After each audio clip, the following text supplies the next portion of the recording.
الحمد لله نحمده ونستعينه ونستغفره ونؤمن به ونتوكل عليه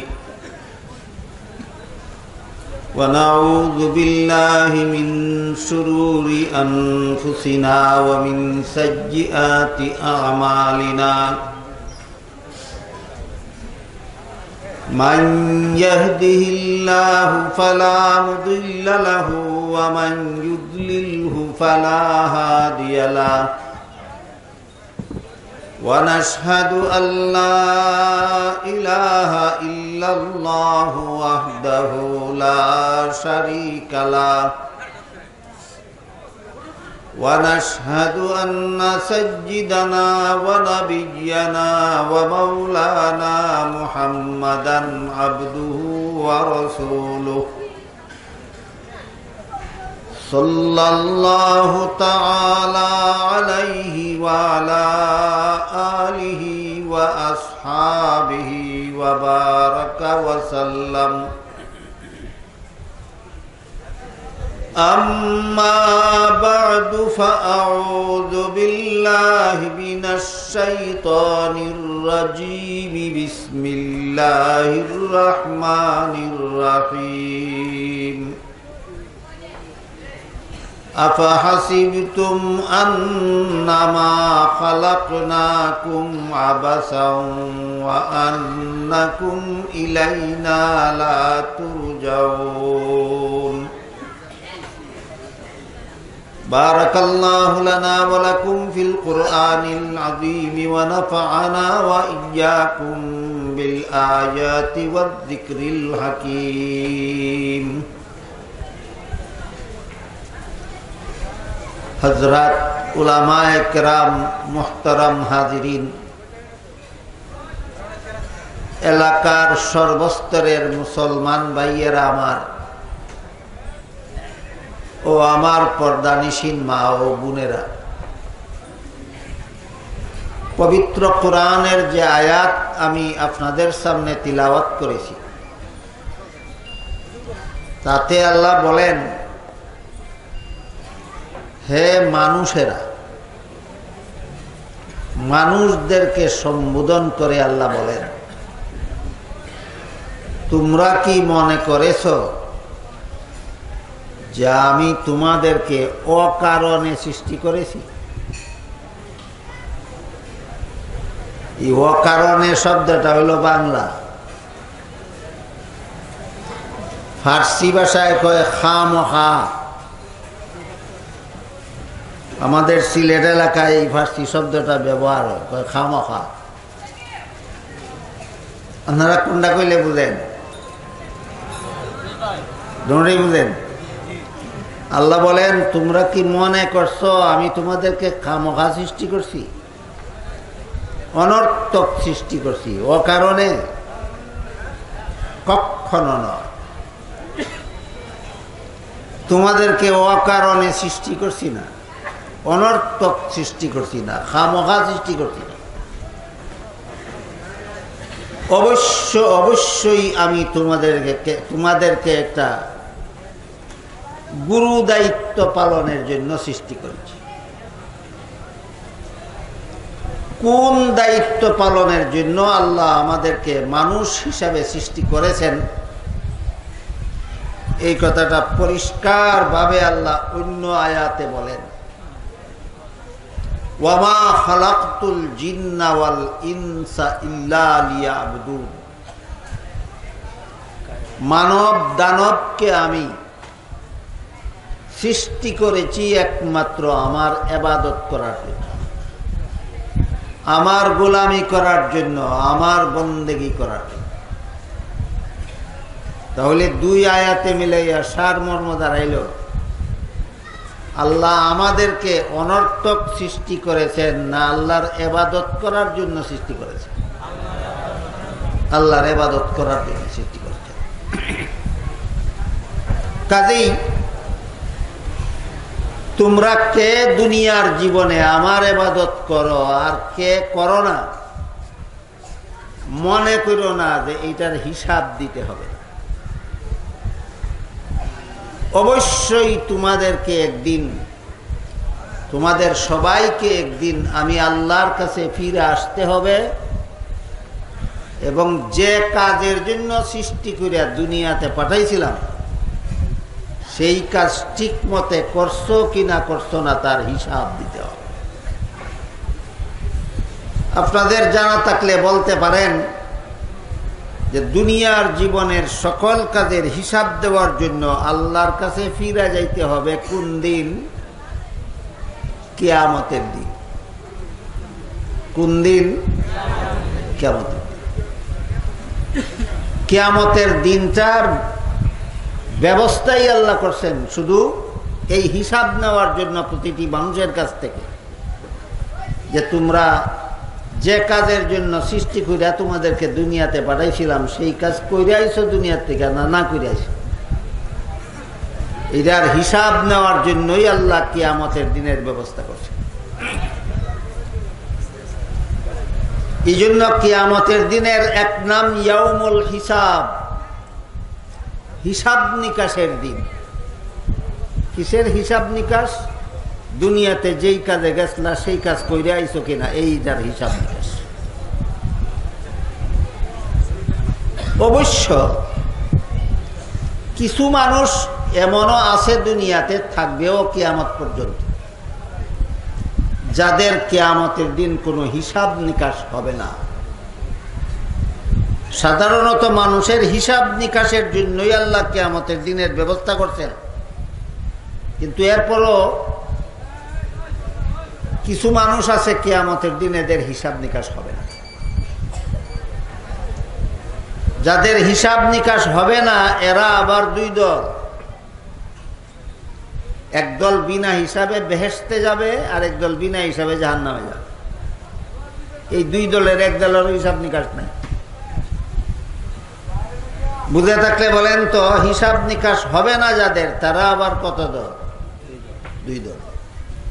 একদল যাবে বিনা হিসাবে বেহেশতে আর একদল বিনা হিসাবে জাহান্নামে। বিনা হিসাবে যারা বেহেশতে যাবে তাদের মধ্যে আবার বিভিন্ন উপদল আছে। সবগুলি তো আর একদিনে বলা যায় না। বিনা হিসাবে যারা বেহেশতে যাবে এদের একটা উপদলের কথা আপনাদেরকে বলি, যেন আপনারা বুঝতে পারেন যে বিনা হিসাবে বেহেশতে জানেওয়ালাদের মধ্যে আমরাও সেই সুযোগ লাভ করতে পারি কিনা, আমরাও কেউ সেই দলের অন্তর্ভুক্ত আছি কিনা, এটা যেন বুঝতে পারেন। যারা যারা কিয়ামতের দিন বিনা হিসাবে বেহেশতে যাবে তাদের মধ্যে একটা দল হইল যারা অতীত জীবনে কোনো গুনাহ করে থাকলেও শেষ পর্যন্ত কিয়ামতের হিসাব নিকাশের ভয়ে, জাহান্নামের ভয়ে, আল্লাহর শাস্তির ভয়ে যথারীতি তওবা কইরা গুনাহ ছাইড়া দিছে, এরপরে আর কোনোদিন গুনাহ করছে না, এই অবস্থায় মরণ হয়েছে। বুঝে থাকলে বলেন, গুনাহ করতে করতে মরছে না তওবা কইরা গুনাহ ছাইড়া মরছে? তওবা কইরা গুনাহ ছাইড়া যারা মরছে। হাদিস শরীফে রাসূল করিম সাল্লাল্লাহু আলাইহি ওয়াসাল্লাম বলেন, আত-তাইবু মিনাজ যামবি কামাল্লা যামবালা। তওবা কইরা যারা গুনাহ ছাইড়া দেয় এরার আমল নামায় আর কোনো গুনাহ থাকে না। তওবা করে গুনাহ ছাইড়া দিল, গুনাহ থাকে না? থাকে না, থাকে না। তখন হাসরের মাঠের হিসাব নিকাশের বেলায় দেখা যাবে তার আমল নামায় কোনো গুনাহ নাই। কি দেখা যাবে? গুনাহ নাই। গুনাহ করছিল না এই জন্য গুনাহ নাই, না তওবা কইরা গুনাহ মিটাইয়া ফেলছিল? গুনাহ নাই। আল্লাহ যখন দেখবেন তার আমল নামায় তুমি কোনো গুনাহ নাই, তখন বলতে তোমার হিসাব লাগবে না, বিনা হিসাবে বেচতে যাও। বুঝে থাকলে বলেন তো, আমরাও কি বিনা হিসাবে বেহেশতে যাইতে পারি? ব্যবস্থা আছে না? না। এই ব্যবস্থাটা চিন্না যাওয়ার জন্য তাফসীরের আইল, জাহান্নাম থেকে বাঁচার ব্যবস্থা চিনার জন্য, জান্নাত লাভের ব্যবস্থা চিনার জন্য বিনা হিসাবে বেহেশতে যাওয়ার ব্যবস্থা চিনার জন্য, জানার জন্য, বুঝার জন্য ওয়াজ মাহফিলের আয়োজন, এইগুলি বুঝার জন্য তাফসীরুল কোরআন সম্মেলনের আয়োজন। গেল একদল জান্নাতি যারা বিনা হিসাবে বেহেশতে যাবে। আমি তো আশা করি আপনারা সবাই বুঝতে পেরেছেন যে এই সুযোগটা কি আমাদের সকলের জন্যই আছে কিনা।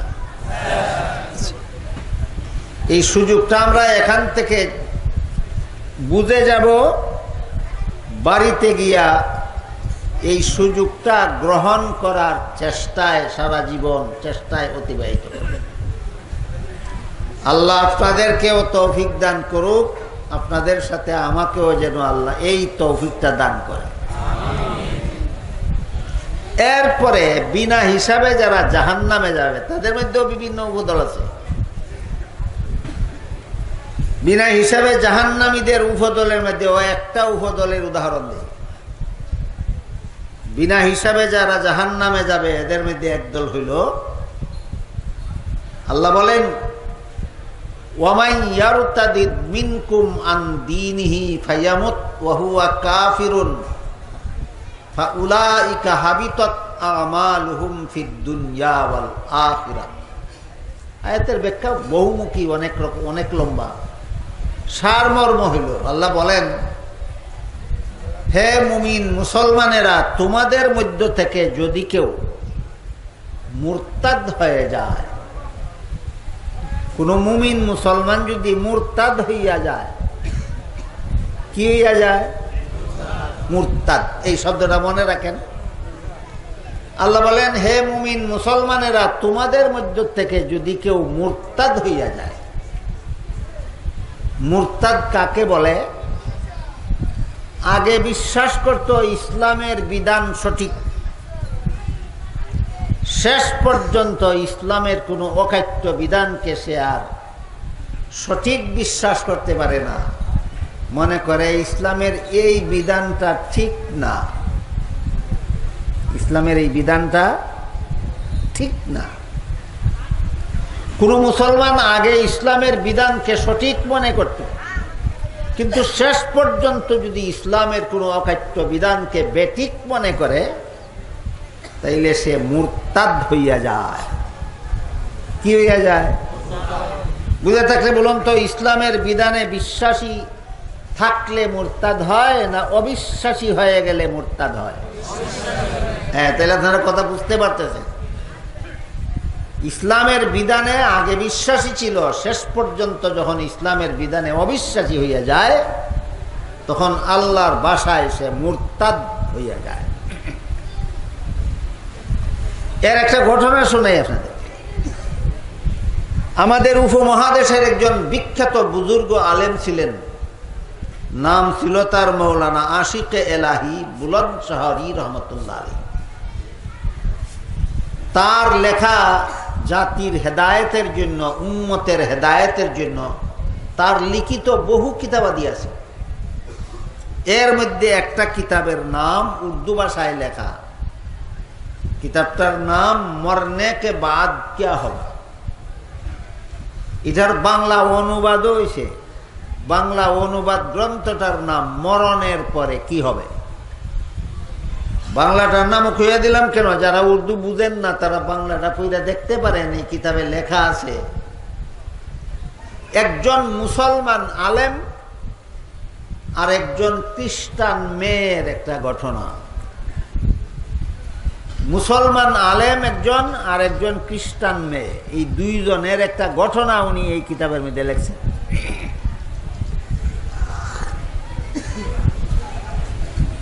ঘটনাটা এই ছিল যে মুসলমান আলেম তিনি বলতেন যে ইসলামের সবগুলি বিধান ঠিক আছে, কিন্তু ইসলামে একটা বিধান আছে এইটা ঠিক না, এই ব্যাপারে খ্রিস্টানদের বিধানটা ঠিক। কোন বিধানই ঠিক না, না একটা মাত্র। হ্যাঁ, ইসলামের সবগুলি বিধান ঠিক আছে, কিন্তু একটা বিধান এমন আছে এই ব্যাপারে ইসলামের বিধানটা ঠিক না, খ্রিস্টানদের বিধানটা ঠিক। কোন ব্যাপারে? ফরজ গোসলের ব্যাপারে। বলেন তো কোন ব্যাপারে? ফরজ গোসল। স্বামী স্ত্রী মিলামিশা করলে ইসলামের বিধান মতে উভয়ের উপর গোসল ফরজ হয়। আশা করি জানেন আপনারা সকলে, না জানেন না কেউ? গোসল ফরজ হয়। খ্রিস্টানেরা বলে মিলামিশার কারণে সমস্ত শরীরে নাপাক লাগে না, মাথার চুলের গুড়ায় নাপাক লাগে না, নাকের ভিতরে কোনো নাপাক গিয়া লাগে না, না লাগে? লাগে না। মুখের ভিতরে কোনো নাপাক লাগে না। কাজেই স্বামী স্ত্রীর মিলামিশার কারণে চুলের গুড়া পর্যন্ত পানি দিয়া ধোয়ার কোনো যুক্তি নাই, নাকের ভিতরে পানি দেওয়ার কোনো যুক্তি নাই, কুলি করার কোনো যুক্তি নাই। শরীরে মিলামিশার কারণে শরীরের যে অংশে নাপাক লাগে সেই অংশ ধুইয়া নিলেই তো ভাগ হইয়া গেল। এটা কোন ধর্মের বিধান? খ্রিস্টানদের বিধান। সাধারণ যুক্তিতে মনে হয় খ্রিস্টানদের বিধানটাই ঠিক। সত্যই তো, মিলামিশার কারণে চুলের গোড়ায় তো কোনো নাপাক লাগে না, ধুইতে যাব কেন? মিলামিশার কারণে নাকের ভিতরে তো কোনো নাপাক লাগে না, নাকের ভিতরে পানি দিতে যাব কেন? আপনারা বলেন তো, স্বামী স্ত্রী মিলামিশা করলে মুখের ভিতরে কোনো নাপাক লাগে, তাহলে কুলি করবো কেন? খুব সহজ যুক্তি, একেবারে সহজ যুক্তি, কোনো কঠিন যুক্তি না। এই জন্য মুসলমানদের সেই আলেম বলতেন, ইসলামের সবগুলি বিধান ঠিক আছে, কিন্তু গোসল করা ফরজ হওয়ার বিধানটা ঠিক না, এটা যুক্তিসঙ্গত নয়। এই ব্যাপারে খ্রিস্টানেরা যেটা কয় এটা যুক্তিসঙ্গত।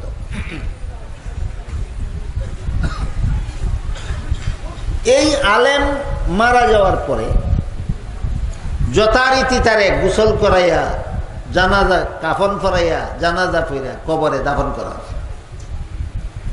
দাফন করার পরে কোনো একটা দেখা গেল কোনো একটা জরুরি জিনিস কবরের ভিতরে ভুলবশত রয়ে গেছে। ধরেন যিনি লাশ রাখলো কবরে, তার পকেট থেকে তার বাড়ি ঘর দোকানপাট সব কিছুর চাবির রিং পড়ে গেল কবরের ভিতরে, আর ওটাই তো মনে নাই, হইতেও তো পারে এরকম। এমন কোন জরুরি জিনিস যদি কবরের ভিতরে ভুলবশত থাকে, তাহলে ওই জিনিসটা কবর থেকে বাইর করার জন্য আবার কবর খোদা জায়েজ আছে। কথাটা বুঝছেন আপনারা? জরুরি জিনিস মুর্দার সাথে কবরে ভুলবশত থেকে গেলে এটা বাইর করবার লাগি কবর খুদন জায়েজ আছে। এই প্রয়োজনে সেই আলিমের কবর আবার খোদা হইল। কতদিন আগে খবর দেওয়া হয়েছিল? একটু আগে। বলেন কতক্ষণ আগে? একটু আগে। আবার ওই জিনিসটা বাইর করার জন্য একটু পরে আবার কবরটা খোদা হইল। এই একটু সময়ের ভিতরে লাশটা মাটির সাথে মিশে গেছে না? যেমন আছিল তেমনটাই থাকার কথা, কিন্তু খবর খোদার পরে দেখা গেল এখানে সেই আলিমের লাশটা নাই। দেখা গেল এখানে পরিচিত জানাশোনা একটা খ্রিস্টান মেয়ের লাশ। আলেমের কবরে আলেমের লাশ নাই, একটু পরেই দেখা গেল এখানে একটা খ্রিস্টান মেয়ের লাশ। যেহেতু খ্রিস্টান মেয়েটা সকলের জানাশোনা ছিল, এই জন্য সকলে মিললাই খ্রিস্টান মেয়ের পরিবারের লোকদের জিজ্ঞাসা করল,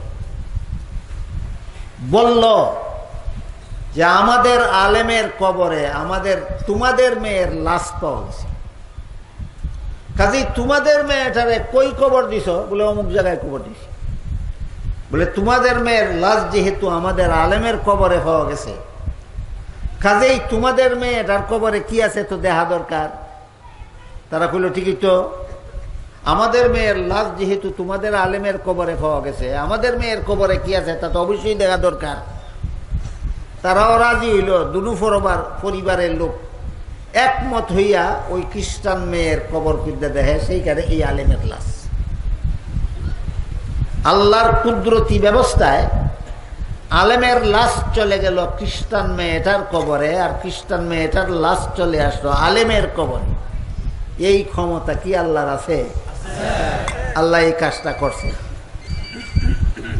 তখন লোকেরা, মুসলমান আলেমের পরিবারের লোকেরা খ্রিস্টান মেয়েটার পরিবারের লোকদের জিজ্ঞাসা করলো, তোমাদের মেয়েটার আমল কি ছিল? তারা বলে, আমাদের মেয়েটার ভালো কোনো আমল ছিল এমন কিছু আমরা জানি না। আমরা একটা কথা জানি যে আমাদের মেয়েটা মাঝে মধ্যে একটা কথা বলতো যে ইসলাম ধর্মটাই সত্য। এই একটা কথা কইত। কি কইত? ইসলাম ধর্মটাই সত্য। পরিষ্কার হয়ে গেল যে এই মেয়েটা আল্লাহর কাছে মুসলমান গণ্য হইয়াছে। ইসলাম ধর্মটাই সত্য যারা বিশ্বাস করে এরা আল্লাহর কাছে কি গণ্য হয়? মুসলমান গণ্য হয়। ইসলাম ধর্মকে যদি কেউ সত্য ধর্ম বিশ্বাস করে না, সে আর মুসলমান থাকে না। তাহলে খ্রিস্টান মেয়েটা যেহেতু বলতো ইসলাম ধর্মটাই সত্য, তাহলে এই মেয়েটা আল্লাহর কাছে খ্রিস্টান গণ্য রইছিল না মুসলমান গণ্য হয়ে গেছিল? এই জন্য আল্লাহ ওই মেয়েটাকে কুদরতি ব্যবস্থায় আলেমের কবরে পৌঁছাইয়া দিয়েছেন। আর আলেম কইত ইসলামের সব বিধান সঠিক, গোসল করার বিধান সঠিক নয়। গোসল করার ব্যাপারে খ্রিস্টানদের ধর্মের বিধান সঠিক। আল্লাহর কাছে সে মুসলমান সাব্যস্ত থাকেনি, সে আল্লাহর কাছে খ্রিস্টান গণ্য হইয়া গেছে। এই জন্য তারা আল্লাহ কুদরতি ব্যবস্থায় খ্রিস্টান মেয়ের কবরে পৌঁছায় আছে। বলেন তো, বুঝে থাকলে ঘটনা আমি বানাইয়া কইছি না কিতাবের ঘটনা? কিতাবের ঘটনাটা বুঝে থাকলে বলেন, এই আলেমটা আল্লাহর কাছে মুসলমান গণ্য রইছিল না খ্রিস্টান গণ্য হয়ে গেছিল? সমূলে খ্রিস্ট ধর্ম গ্রহণ করার কারণে না একটা মাত্র ইসলামের বিধানকে বেঠিক মনে করার কারণে? ইসলামের কোনো একটা বিধানকে যদি কেউ বেঠিক মনে করে তাইলে সে আর মুসলমান থাকে না, সে মুরতাদ হইয়া যায়। এখন বুঝলেন মুরতাদ কারে কয়? যে আগে ইসলামের বিধানে বিশ্বাসী ছিল, শেষ পর্যন্ত অবিশ্বাসী হয়ে গেছে, তার নাম মুরতাদ। যেমন ইসলামের একটা বিধানের কথা বলি আমি আপনাদের। আল্লাহ পাক রব্বুল আলামিন পবিত্র কোরআনের এক আয়াতে বলেন, মাইয়াবতাগি গায়রাল ইসলামি দীনান ফালান ইউকবালা মিন। ইসলাম ছাড়া আর কোন ধর্ম যদি কেউ পালন করে আল্লাহর কাছে তা কখনো গ্রহণযোগ্য হবে না। অস্পষ্ট কথা না সুস্পষ্ট? কেমন কথার ব্যাখ্যা লাগে যে এই কথা সুস্পষ্ট না অস্পষ্ট? কথা অস্পষ্ট হইলে ব্যাখ্যা লাগে, সুস্পষ্ট কথার কোনো ব্যাখ্যা লাগে না। যেমন এক আয়াতে আল্লাহ বলেন রমজান মাসে রোজা রাখা ফরজ। অস্পষ্ট কথা না সুস্পষ্ট? কোন মাসে রোজা রাখতাম এই প্রশ্নের জবাবে আরো কোনো ব্যাখ্যা লাগে না সুস্পষ্ট জবাব আছে? ঠিক তেমনি ভাবে ইসলাম ছাড়া আর কোনো ধর্ম আল্লাহর কাছে গ্রহণযোগ্য নয়, এটা সুস্পষ্ট কথা, এটার কোনো ব্যাখ্যা লাগে না। আল্লাহ পরিষ্কার ঘোষণা দিয়েছেন ইসলাম ছাড়া আর কোনো ধর্ম গ্রহণযোগ্য নয়।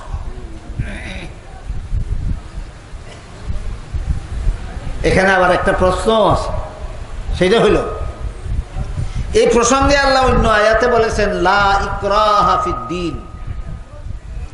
ধর্মের বেলায় বল প্রয়োগ চলবে না। যে যার ধর্ম পালন করে তাকে স্বাধীনভাবে তার ধর্ম পালন করতে দিতে হবে।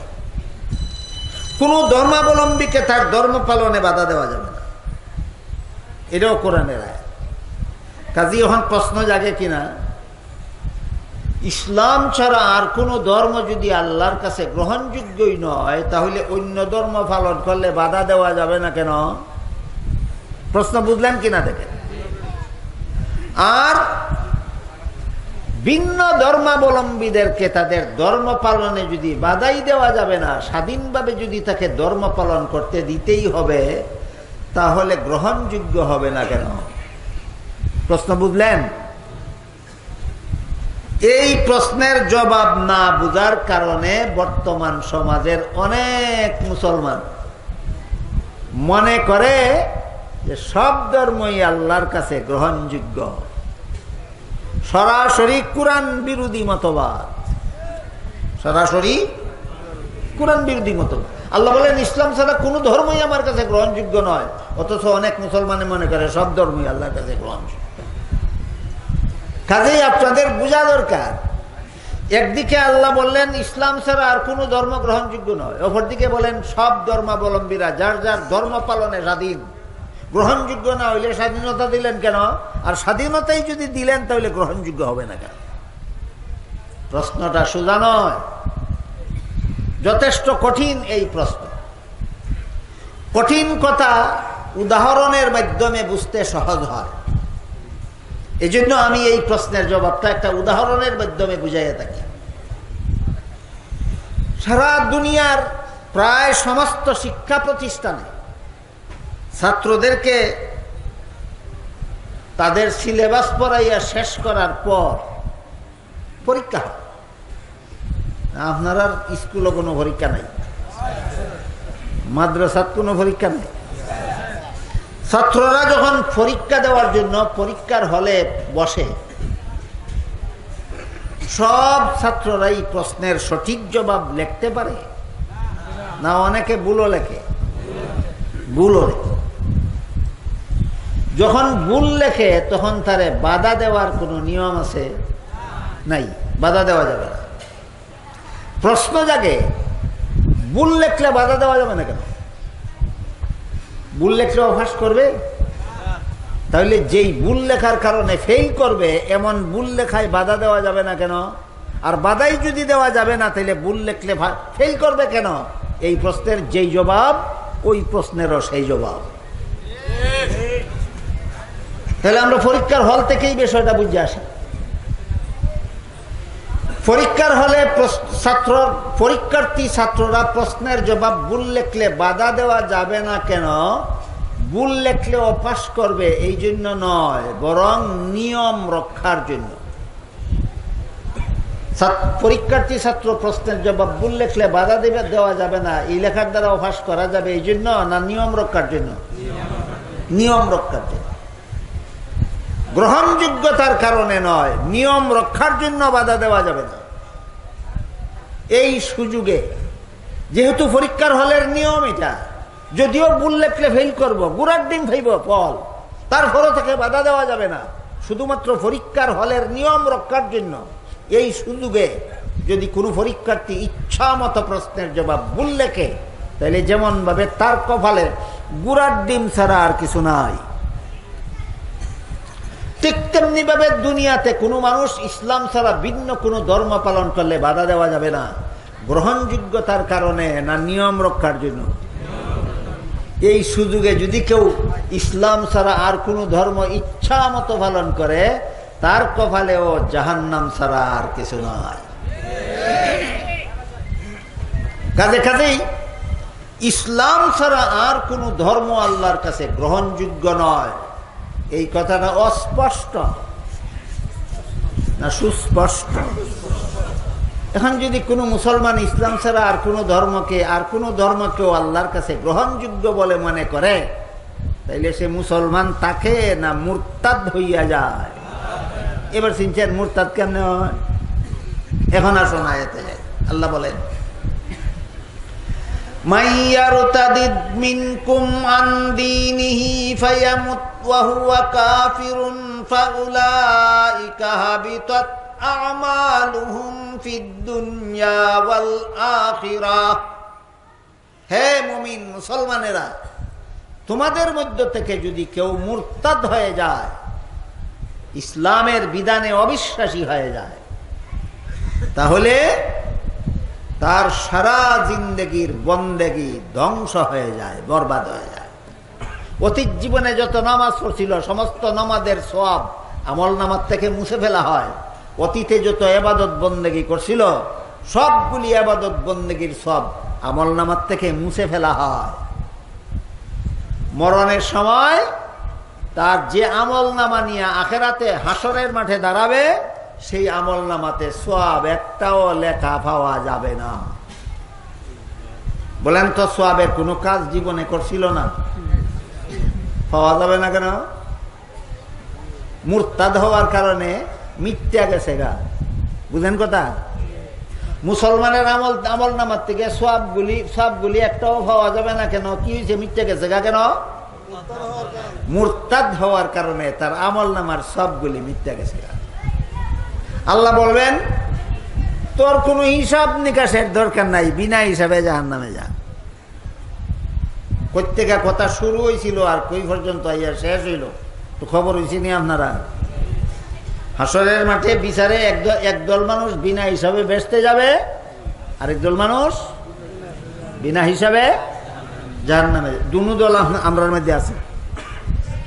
আমাদের সমাজে কইলাম দুনো দল আছে, নি না? নাই? হ্যাঁ, দুনো দল আমাদের সমাজে আছে। আমি একটু পরিষ্কার বলে দিলাম, দুই দলের মধ্যে দুইটা উদাহরণ বলে দিলাম এই জন্য যেন আপনারা প্রত্যেকে মনে মনে টের পান আমি কোন দলের অন্তর্ভুক্ত আছি।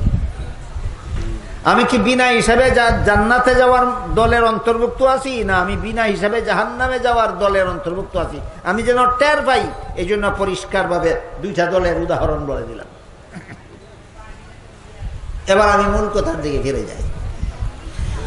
বলছিলাম আল্লাহ পাক রব্বুল আলামিন আমাদেরকে মানুষ হিসেবে সৃষ্টি করেছেন তার ইবাদত করার। ইবাদত কে করে কে করে না, কে ঠিক মতে করে কে ঠিক মতে করে না, কে বেশি করে কে কম করে, কে গ্রহণযোগ্য ইবাদত করে কে অগ্রহণযোগ্য ইবাদত করে, এই সবগুলির হিসাব নিকাশ নেওয়ার জন্য আল্লাহ ইয়াউমুল হিসাব, কিয়ামতের দিন সাব্যস্ত করেছেন। বলুন, মানুষের সারা জীবনের হিসাব হবে কবে? কিয়ামতের দিন। কিন্তু তখনও কিছু মানুষ বিনা হিসাবে জান্নাতে যাবে, কিছু মানুষ বিনা হিসাবে জাহান্নামে যাবে। আরো কিছু কথা আসলো যেহেতু কিয়ামতের কথা, আরো কিছু কথা খুব বলি শুনেন। যাদের হিসাব হবে হাসরের মাঠে, রাসূল বলেন এদের হিসাব দুই প্রকার। হাসরের মাঠে যাদের হিসাব হবে, অনেকের তো হিসাব হবে না, কেউ বিনা হিসাবে জান্নাতে যাইব, কেউ বিনা হিসাবে জাহান্নামে। আর অধিকাংশ মানুষের এই হাসরের মাঠে হিসাব হবে। যাদের হিসাব হবে হাসরের মাঠে তাদের হিসাব দুই প্রকার। একটার নাম সহজ হিসাব আর একটার নাম কঠিন হিসাব।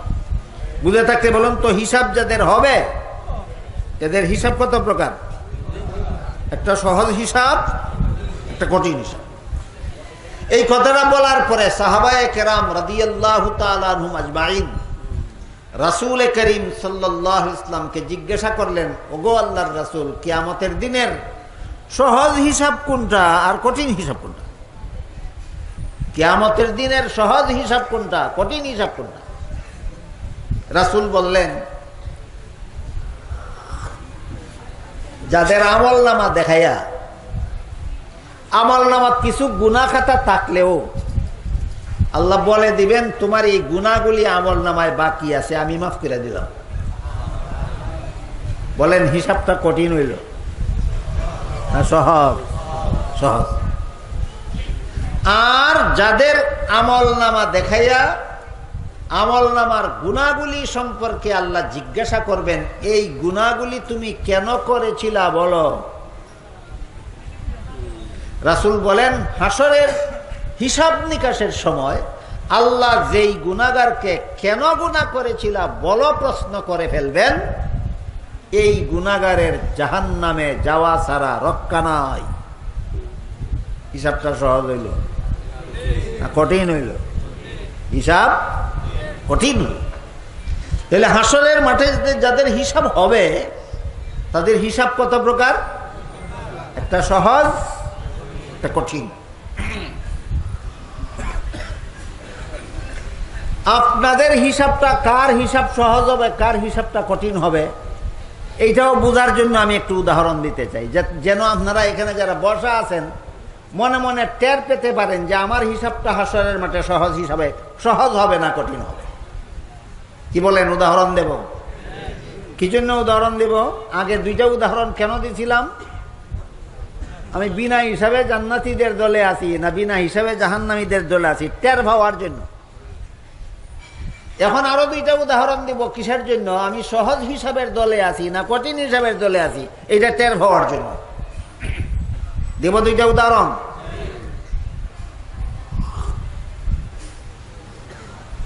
হাদিস শরীফে রাসূল করিম সাল্লাল্লাহু আলাইহি ওয়াসাল্লাম বলেন, হাসরের মাঠে বান্দার আমলের হিসাবের মধ্যে, ঈমানের হিসাব আলাদা, আমলের হিসাবের মধ্যে সর্বপ্রথম নামাজের হিসাব হবে। এটা মনে রাখেন। বলুন তো, হাসরের মাঠে আমলের মধ্যে সর্বপ্রথম কোন আমলের হিসাব হইব? নামাজ। নামাজের আগে কোনো আমলের হিসাব নেই, সর্বপ্রথম হিসাব হবে নামাজের। আল্লাহর রাসূল বলেন, যেই বান্দা নামাজের হিসাবে খালাস,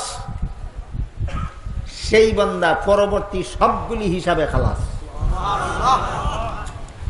যেই বান্দা নামাজের হিসাবে মুক্তি পাবে না, সেই বান্দা পরবর্তী কোনো হিসাবে মুক্তি পাবে না।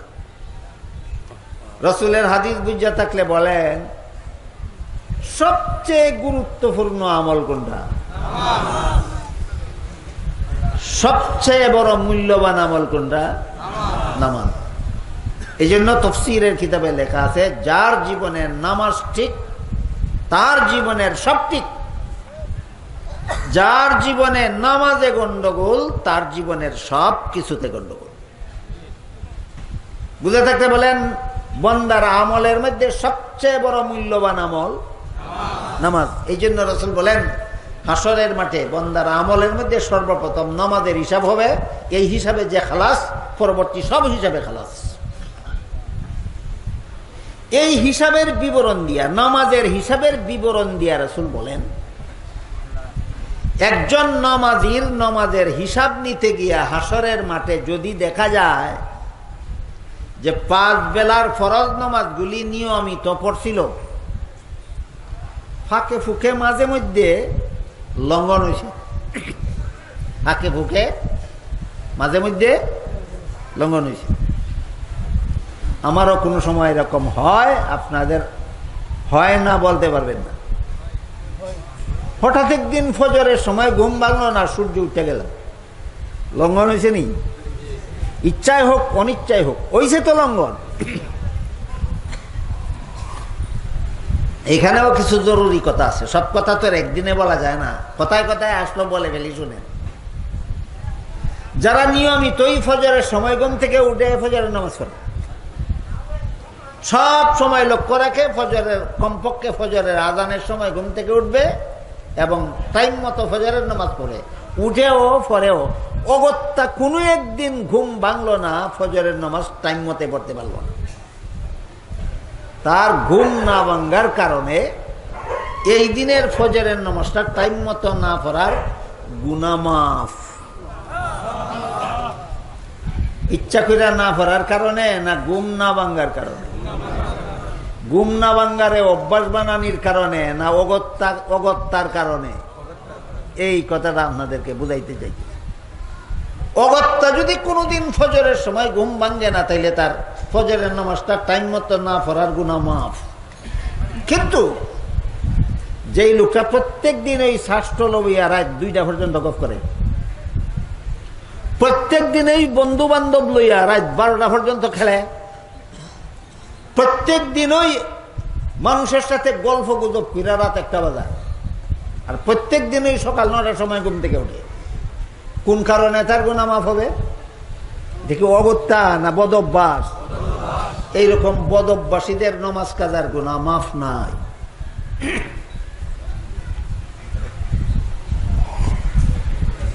এরকম বদ অভ্যাসী নামাজি আসেনি আমরা সমাজে? কথাগুলি তো চিহ্নিত হওয়া দরকার। কোরআন হাদিসের আলোকে আমি কোন পর্যায়ে আছি, আমার আমল কোন পর্যায়ের আছে, যে চিহ্নে যাওয়া দরকার এখান থেকে, যে আমি তো অমুক পর্যায়ের আছি, আমি তো অমুক ধরনের পাপী, আমি তো অমুক ধরনের পাপিষ্ঠ, আমি তো মাপ পাওয়ার দলভুক্ত, আমি তো মাপ না পাওয়ার দলভুক্ত। এখান থেকেই চিহ্নে দেওয়া দরকার। তো রাসূল করিম সাল্লাল্লাহু আলাইহি ওয়াসাল্লাম বলেন, নামাজের হিসাব যখন হাসরের মাঠে শুরু হবে, দেখা যাবে একটা লোকে নিয়মিতই ফরজ নামাজ পড়ছে, অগত্যা কোনোদিন লঙ্ঘন হয়েছে। ফরজ নামাজ লঙ্ঘন হলে তো শাস্তির যোগ্য, জাহান্নামের শাস্তির যোগ্য। কিন্তু আল্লাহ পাক রব্বুল আলামিন তখন ফিরিস্তাদেরকে বলবেন, ফিরিস্তারা তোমরা দেখো এই লোকটার আমল নামায় কোনো সুন্নত নফল নামাজের আমল আছে কিনা। ফাঁকে ফুঁকে একদিন দুই দিন ফরজ নামাজ লঙ্ঘন হয়েছে, অগত্যা তার আমল নামায় কোনো সুন্নত নামাজের সোয়াব আছে কিনা, কোনো নফল নামাজের সোয়াব তার আমল নামায় আছে কিনা। ফেরেশতারা বলবে যে হ্যাঁ, এই বান্দার আমল নামায় অনেক সুন্নত নামাজ আছে, অনেক নফল নামাজ আছে। আল্লাহ বলবেন এই যে অগত্যা একদিন ফজরের নামাজ পড়তে পারলো না, 2 রাকাত ফরজ, এক রাকাত ফরজের ক্ষতিপূরণ দিয়া দাও 70 রাকাত নফল নামাজের দ্বারা। 1 রাকাত ফরজ নামাজ সময় মতে পড়তে না পারলে ক্ষতিপূরণের জন্য কত রাকাত সুন্নত বা নফল নামাজের দরকার হবে? তাহলে একদিন যে আমি ফজরের সময় ঘুম ভাঙলো না, টাইম মতে ফজরের নামাজ পড়তে পারলাম না 2 রাকাত ফরজ, 1 রাকাত ফরজের ক্ষতিপূরণে যদি 70 রাকাত সুন্নত নফল নামাজের দরকার হয়, তাহলে সেই দিনের 2 রাকাত ফরজ নামাজের ক্ষতিপূরণে আমার কত রাকাত নফল নামাজের দরকার হবে? 140 রাকাত। এই 140 রাকাত নফল নামাজ সুন্নত নামাজ আমার আমল নামায় থাকার কারণে এইটার দ্বারা আমার ওই দিনের 2 রাকাত ফরজ নামাজের ক্ষতিপূরণ দিয়া দেওয়া হবে, আমাকে ছেড়ে দেওয়া হবে, মাফ করে দেওয়া হবে, খালাস। হিসাবটা কঠিন হইল, বলেন না কিছু? সহজ হিসাবের উদাহরণ পাইছেন? হিসাবটা কেমন হইল? সহজ। কিন্তু যে সুন্নত নফল নামাজ খুব কমই পড়ে, ফরজ নামাজ ওই প্রায় সময় করে না, এমন মুসলমানও আসেনি। তোমার হিসাবটা কেমন সহজ এবার আশা করতে পারো? বুঝতে পারছেন এতক্ষণে? তারাবির নামাজ 20 রাকাত পড়তো, কয় না 20 রাকাত না 8 রাকাত, কয়নি কেউ কেউ? কয় আল্লাহর রাসূল পড়েছেন তারাবির নামাজ 20 রাকাত, হ্যাঁ কয় 8 রাকাত। যদি জিজ্ঞাসা করেন ফাইলা বই, কয় সহিহ বুখারী শরীফে আছে। বুখারী শরীফ যদি সামনে দেন ফইরা দেখা, কয় আমি পড়তারি না। এই গর্দব, তুই পড়তে রাস্তা তোরে কাটা গেছি রেফারেন্স দিতে। যেই গ্রন্থ আমি পড়তে পারি না সেই গ্রন্থের রেফারেন্স দেওয়ার অধিকার আছে আমার? পরে এখন কিতাব তো পড়তারে না, এখন বাংলা কয়, বাংলা বুখারীতে লেখা আছে, বাংলা বুখারীতে লেখা আছে। কি লেখা আছে? লেখা আছে রাসূল করিম সাল্লাল্লাহু আলাইহি ওয়াসাল্লামের বিবি আয়েশা রাদিয়াল্লাহু আনহা বলেন, আল্লাহর রাসূল সাল্লাল্লাহু আলাইহি ওয়াসাল্লাম এশার পরে ফজরের আগে যেই নামাজগুলি পড়তেন, এগুলিকে হাদিসের ভাষায় রাতের নামাজ বলা হয়। এশার পরে ফজরের আগে রাসূল যে নামাজগুলি পড়তেন, এগুলিরে হাদিসের ভাষায় কিসের নামাজ কয়? রাতের নামাজ। নবীর বিবি আয়েশা বলেন, রাসূল করিম সাল্লাল্লাহু আলাইহি ওয়াসাল্লাম 12 মাসই রাতের নামাজ পড়তেন, বিতির সহ 11 রাকাত। কোন সময়ের নামাজ? কোন মাসে? 12 মাস। বিতির সহ কত রাকাত? বিতিরের 3 রাকাত বাদ দিলে ক রাকাত থাকে? এই 8 রাকাত বলে তারাবির নামাজ 8 রাকাতের দলিল। অথচ যেই হাদিসে আছে 8 রাকাত পড়তেন, এই হাদিসে উল্লেখ আছে এটা 12 মাস পড়তেন। এবার বলুন তো, রাসূল রাতের নামাজ 8 রাকাত পড়তেন রমজান মাসে না 12 মাস? 12 মাস যে 8 রাকাত নামাজ রাসূল পড়তেন, এটার নাম তারাবি না? তোর মাতা না তোর বাপের মাতা? বুঝা কস না বুঝা কস? আপনারা বুঝতে পারতেছেন বিষয়টা? বুঝে থাকলে বলেন, রাসূল 12 মাসই যে 8 রাকাত নামাজ পড়তেন রাত্রে, এটা কি তারাবি না তাহাজ্জুদ? তাহলে কিসের হাদিস দিয়া কিসের দলিল দিল? তাহাজ্জুদের হাদিস দিয়া তারাবির দলিল। যে বাটপারি ছাড়া আর কিছু নয়। মুসান্নাফে ইবনে আবি শায়বা নামক হাদিসের কিতাবে পরিষ্কার ভাষায় উল্লেখ আছে, রমজান মাসে আল্লাহর রাসূল বিতির সহ 23 রাকাত পড়তেন। 12 মাস না শুধু রমজানে? এবার বলেন, শুধু রমজানে কত রাকাত পড়তেন? 23 রাকাত বিতির সহ। সেই 23 রাকাত থেকে বিতিরের 3 রাকাত বাদ দিলে কত রাকাত থাকে? 20 রাকাত থাকে। সুতরাং 2 হাদিস আলাদা, 2 নামাজ আলাদা, 2টা টাইম আলাদা। 12 মাস পড়তেন তাহাজ্জুদের নামাজ 8 রাকাত, শুধু রমজানে পড়তেন বিতি তারাবির নামাজ 20 রাকাত। যখন দেখছে এখন তার হাদিস তার পক্ষে দলিল হয় না, কয় 20 রাকাতের হাদিস জয়ীফ হাদিস মানি না। এই আর এক ব্যাপার, ওই আলোচনায় আমার যাওয়ার ইচ্ছা নাই আজকে। শুধু এমন কথা যারা বলে তাদের উদ্দেশ্যে একটু কথা বলে আমি আমার মূল আলোচনার দিকে ফিরে যেতে চাই। সনদের বিচারে যদি কোনো হাদিস জয়ীফ সাব্যস্ত হয়, এটা জয়ীফ সাব্যস্ত হওয়ার আগের থেকেই যদি উম্মতে এই হাদিসের উপর আমল করা চালু করে দেয়, এই হাদিসকে জয়ীফ বলা যায় না, এটা সহিহ মুতাওয়াতের পর্যায়ে চলে যায়। কাজেই মুসান্নাফে ইবনে আবি সাইবা নামক হাদিসের কিতাবে যে উল্লেখ আছে আল্লাহ রাসূল তারাবির নামাজ 20 রাকাত পড়তেন, এটা জয়ীফ হাদিস না, এটা সহিহ মুতাওয়াতের হাদিস। আজকের মতো এই আলোচনাটা এখানেই থাকে। আমি বলতেছিলাম যে কথা, অগত্যা কোনো একদিন আমার ফজরের সময় ঘুম ভাঙলো না, এই জন্য ফজরের 2 রাকাত ফরজ নামাজ কাজা হয়ে গেল। আমার অগত্যা কোনোদিন এমন হয়? আপনাদের কারো হয় না? হয়। মাফের ব্যবস্থা কি? 140 রাকাত নফল নামাজ লাগবে। একদিনের 2 রাকাত ফরজ নামাজ যে কাজা হইল, এটার থেকে রেহাই পাওয়ার ব্যবস্থা আমার আমল নামায় কমপক্ষে 140 রাকাত সুন্নত অথবা নফল নামাজ থাকতে হবে। এখন সুন্নত যেটা আছে এটা ফরেওই না, তারাবির 20 রাকাতের 1 রাকাতও ফরে না, আর 8 রাকাত যদি ফরে থাকে এটা তাহাজ্জুদ, এটা তারাবিওই না। ফজরের নামাজ একদিনেই কাজা হয়েছে জীবনে না শত শত দিন? তোমার ক্ষতিপূরণের ব্যবস্থাটা কই? হিসাবটা সহজ, আশা করা যায় না কঠিন? সহজ হিসাব আর কঠিন হিসাবের উদাহরণ 2টা দিলাম, যেন আপনারা টের পান, অনুভব করতে পারেন যে আমার হিসাবটা সহজ হওয়ার আশা করতে পারি না আমার হিসাবটা কঠিন হওয়ার আশঙ্কা আছে, এটা যেন টের পান। এই জন্য বলছিলাম সাহাবায়ে কেরাম রাদিয়াল্লাহু তাআলা আনহুম আজমাইন রাসূল করিম সাল্লাল্লাহু আলাইহি ওয়াসাল্লামকে যখন জিজ্ঞাসা করলেন, ওগো আল্লাহর রাসূল, হাসরের মাঠের হিসাব সহজ হিসাব কোনটা আর কঠিন হিসাব কোনটা? রাসূল বলেন, যাকে আমলনামা দেখাইয়া বলা হবে এই হয়েছিল তোমার ত্রুটি, আমি ক্ষতিপূরণের ব্যবস্থা দিলাম অথবা মাফ করে দিলাম। হিসাবটা কেমন হইল? সহজ। আর যদি এমন গুনাহ থাকে যেই গুনাহ আল্লাহ মাফ করেন না, বরং প্রশ্ন করে বসেন, এতগুলি গুনাহ, এত বড় গুনাহ তুমি কেন করেছিলা বলো?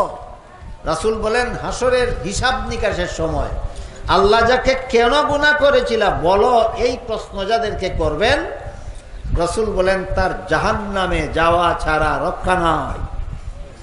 হিসাবটা কেমন হইল? কঠিন। এবার বুঝে থাকলে বলুন তো, হাসরের মাঠে হিসাব যাদের হবে তাদের হিসাব কত প্রকার? একটা সহজ, একটা কঠিন। এই জন্য আমরা আল্লাহর দরবারে সদা সর্বদা দোয়া করা দরকার, হে আল্লাহ আমাকে বিনা হিসাবে জান্নাতে যাওয়ার তৌফিক দান করো। অগত্যা যদি আল্লাহ হাসরের মাঠে হিসাব আমার নেও, তুমি হিসাব কঠিন হিসাব নিও না, আল্লাহ আমার হিসাবটা সহজ করো। এইভাবে দোয়া করা দরকার। হয়তো বিনা হিসাবে জান্নাতে যাওয়ার তৌফিক দান করো, আর না হয় হাসরের মাঠের হিসাব আমার সহজ করো। দোয়া করলেই হবে না, সাথে দাওয়াও করতে হবে। শুধু দোয়া করলেই হবে না, সাথে দাওয়াও করতে হবে। দোয়া আর দাওয়ার একটা উদাহরণ দেই যেন কথা সহজে বুঝতে পারে। এক লোকে একজন বুজুর্গ আল্লাহওয়ালা আলিমের কাছে গিয়া বলে, হুজুর আমার কোনো সন্তানাদি নাই, আল্লাহর কাছে দোয়া করে দেন, আল্লাহ যেন আমাকে একটা ছেলে সন্তান দেন। হুজুরের দোয়া করে দিছে। পরের বছর গিয়া কয়, হুজুর কোনো সন্তানাদি তো হইছে না। হুজুর আবার দোয়া করে দিছে। এর পরের বছর আবার গিয়া কয়, কি দোয়া করেন আপনি, আপনার দোয়া তো কবুল হয় না, আমার তো কোনো সন্তানাদি হয়েছে না। হুজুরে আবার বিরক্ত লাগছে। 1 বছর পরে পরে আইয়া কয়, কি দোয়া করছেন, সন্তান হইল না কেন? হুজুরে জিজ্ঞাসা করেন, বিয়া কয়টা করছ? বিয়া করছি না হুজুর। কি করছে না? এবার বলেন, কত হুজুরে দোয়া করলে সন্তান হইব তার? বুঝা থাকলে বলেন, শুধু দোয়ায় কাজ হয় না, সাথে দাওয়া লাগে। এটার নাম হইল দোয়া আর দাওয়া। বুঝতে পারছেন? সন্তান হওয়ার জন্য বড় হুজুর দিয়া দোয়া করাইলেই হবে না, বিয়া তোমার করণ লাগবো। যে দোয়া করে হেই বিয়া করবো না, যার লাগি দোয়া করে হে বিয়া করণ লাগবো। এইটা বুঝেন, বিয়ার বেলায় বুঝে। কিন্তু বিয়ার বেলায় বুঝে, আমলের বেলায় বুঝে না।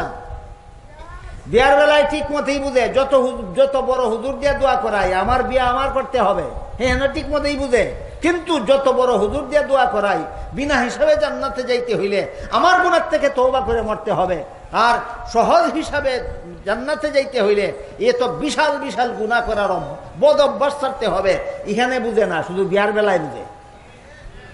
এই সমাজের মুসলমান এত চালাক, আমলের বেলায় কিচ্ছু বুঝে না, বিয়ার বেলায় ষোলো আনাই বুঝে। আল্লাহর দরবারে চালাকি টালাকি চলবে না। আল্লাহর কোন ওলি বলেন, কারে হা বা খালকেদারি জুমলা রাস, কারে হা বা খালকেদারি জুমলা রাস, বা খুদা তসবির হিলা কায়রাস। সারা দুনিয়ার সমস্ত মানুষের সাথে পার্সেলিটি, বাটপারি, চাতুরি, দুঃখাবাজি সবকিছু করতে পারবা, কিন্তু আল্লাহর সাথে চাতুরি, বাটপারি, দুঃখাবাজি, পার্সেলিটি চলবে না। তাহলে আমরা শুধু আল্লাহর কাছে দোয়া করব, আল্লাহ আমারে বিনা হিসাবে ব্যস্ত যাওয়ার তৌফিক দাও না, গুনাহ থেকে তওবা কইরা বেগুনাহ হইয়া মরণের চেষ্টা করতে হবে। কি বুঝলেন এতক্ষণে? ওইটাও করতে হবে, দোয়াও করতে হবে, ওইটাও করতে হবে, দোয়া করতে হবে। আমি যদি গুনাহ ছাইরা তওবা কইরা গুনাহ ছাইরা বেগুনাহ হইয়া মরতে পারি, তাহলে তো আমি বিনা হিসাবে যে জান্নাতে যাবই, আমার আবার দোয়া করার কি দরকার? আরেক প্রশ্ন, এখন এর প্রশ্ন বুঝলেন না বুঝেন নাই? আমি অতীতের সব গুনাহ তওবা করে ছেড়ে দিলাম, আর কোনো গুনাহ করি না, এই অবস্থায় মরলাম, আমি তো বেহেশতে যাবই বিনা হিসাবে, দোয়ার কি দরকার? দোয়া কোন কাজে লাগে? এখন এর প্রশ্ন বুঝলেন কিনা? এবার শুনেন, দোয়া কোন কাজে লাগে। তুমি লক্ষ কোটি চেষ্টা করলেও গুনাহ থেকে তওবা কইরা মরতে পারবে না, যদি আল্লাহ তোমাকে তৌফিক দান না করেন। আল্লাহর তৌফিক পাওয়ার জন্য দোয়া করতেই হবে, আল্লাহর তৌফিক পাওয়ার জন্য দোয়া করতেই হবে। এর সহজ উদাহরণ আপনাদের গৃহস্থী, কৃষিকাজ। আপনি খেতে আগাছা পরিষ্কার করলেন, খেতে সার গোবর দিলেন, পানি না থাকলে পানি সেচ করলেন, ধানের বীজ বাইন করলেন, এটা আপনার দায়িত্ব পালন করতেই হবে। কিন্তু আল্লাহ যদি বন্যা দিয়া ফসল বাসাইয়া নিয়ে যায়, আপনার চেষ্টায় কোনো কাজ হবে না। কাজেই গৃহস্থী কইরাও আল্লাহর কাছে দোয়া করার লাগবে, আল্লাহ বান বন্যার থেকে আমার ফসল হেফাজত করো। বলেন কি কি দরকার? দুয়ারও দরকার, দাওয়ারও দরকার। কথাটা বুঝাইতে পারলাম আপনাদেরকে? কি কি দরকার? দুয়ারও দরকার, দাওয়ারও দরকার। যেই বেটা বিয়া করছে না সন্তান পাওয়ার জন্য হুজুরের কাছে দোয়া চায়, হে যেমন বুকা, যে বিয়া কইরা মনে করে আমি বিয়া করছি সন্তান হইব আমার ঘর, আবার দোয়া করণের কি দরকার? হে আরো বড় বুকা, তুই 100টা বিয়া করলেও আল্লাহ না দিলে সন্তান হইতে না। বিয়াও করণ লাগবো, দোয়াও করণ লাগবো, বিয়াও করণ লাগবো, দোয়া করণ লাগবো। এই জন্য আমি প্রায় সময় বলে থাকি, যারা বলে আমার দুনিয়াতে আমার কিছু করার নাই, আমার সব কাজ আল্লাহ করে দেব, এরা হইল বৈরাগী, এরা হইল বৈরাগী। আর যারা কয় আল্লাহ কিছু করে দিবে না, সব কাজ আমাকেই করতে হবে, এরা নাস্তিক। আর যারা বলে আমার কাজ আমাকেই করতে হবে, আল্লাহর কাজ আল্লাহ করবে, এরা মুমিন মুসলমান। তিন দলের পরিচয় পরিষ্কার হোক। যারা বলে আমার কিছু করার নাই, যা করার সবই আল্লাহ করবো, হেরা বৈরাগী। আল্লাহ রসুল বলেন লা রাহবানিয়্যাতা ফিল ইসলাম, ইসলাম ধর্মে বৈরাগীদের ঠাঁই নাই। ইসলাম ধর্মে বৈরাগীদের ঠাঁই নাই। আর যারা বলে আল্লাহর কাছে দোয়া করলে কোনো কাজ হইতো না, যা করার আমারই করণ লাগবে, এরা বৈরাগী না নাস্তিক? আর যারা কয় আল্লাহর কাজ আল্লাহ করবে, আমার কাজ আমার করতে হবে, এরা হইল মুমিন মুসলমান। এবার বলেন শুধু চেষ্টা করবেন না শুধু দোয়া করবেন, না দুটোই লাগবে? হ্যাঁ, এই জন্য বলছিলাম আমরা একদিকে তওবা কইরা সব গুনাহ আমল না থেকে মিটাইয়া বেগুনা অবস্থায় মরণের জন্য চেষ্টা করবো, এটা আমার কাজ। আল্লাহ এইটুকু তৌফিক আমারে দান করো, দোয়া করন। এই তৌফিক দেওয়াটা আমার কাজ না, এটা আল্লাহর কাজ। তাইলে বিনা হিসাবে বেসতে যাইতে হইলে শুধু গুনার থেকে তওবা করে বয়ে থাকলে চলবো না। আমার এই ইমানের সাথে মরণ নসিব করো, দোয়াও করণ লাগবো, দোয়াও। ঠিক তেমনি ভাবে হাসরের মাঠে আমার হিসাব সহজ হোক, এটা যদি চাই, তাইলে বিশাল বিশাল গুনাহ, জীবন ভর অসংখ্য অগণিত গুনাহ করতে করতে মরলে হিসাব সহজ হবে না? সদা সর্বদাই আল্লাহর শাস্তির ভয়ে সাধ্যমতো গুনাহ থেকে বিরত থাকতে হবে। আল্লাহর ভয়ে সাধ্যমতো গুনাহ থেকে বিরত থাকতে হবে। তবে যদি ফাঁকে ফুঁকে একটা দুইটা গুনাহ থেকে যায়, আল্লাহ আমার হিসাব সহজ করবে না, আশা করা যায়। এতক্ষণে আমি আপনাদেরকে যে কথাটা বোঝানোর চেষ্টা করছি সেটা হলো, আল্লাহ আমাদেরকে আল্লাহর ইবাদত করার জন্য, আল্লাহর গোলামি করার জন্য, আল্লাহর বন্দেগী করার জন্য বানাইয়া দুনিয়াতে পাঠাইলেন। এর কোনো হিসাব নিকাশ নাই, আছে? কোন দিন? কিয়ামতের দিন। একদলের হিসাব হবে না, বিনা হিসাবে জান্নাতে যাবে, প্রসঙ্গক্রমে আসছে, তাদের পরিচয় বলে দিছি। আর একদলের হিসাব নিকাশ হবে না, বিনা হিসাবে জাহান্নামে যাবে, প্রসঙ্গক্রমে আসছে, বলে দিছি। আর যাদের হিসাব হবে, এদের মধ্যে কারো হিসাব হবে সহজ, সহজকে হিসাব কেমনে হয় এটাও বলে দিলাম। কারো হিসাব হবে কঠিন, হিসাব কঠিন কেমনে হয় সেটাও বলে দিলাম।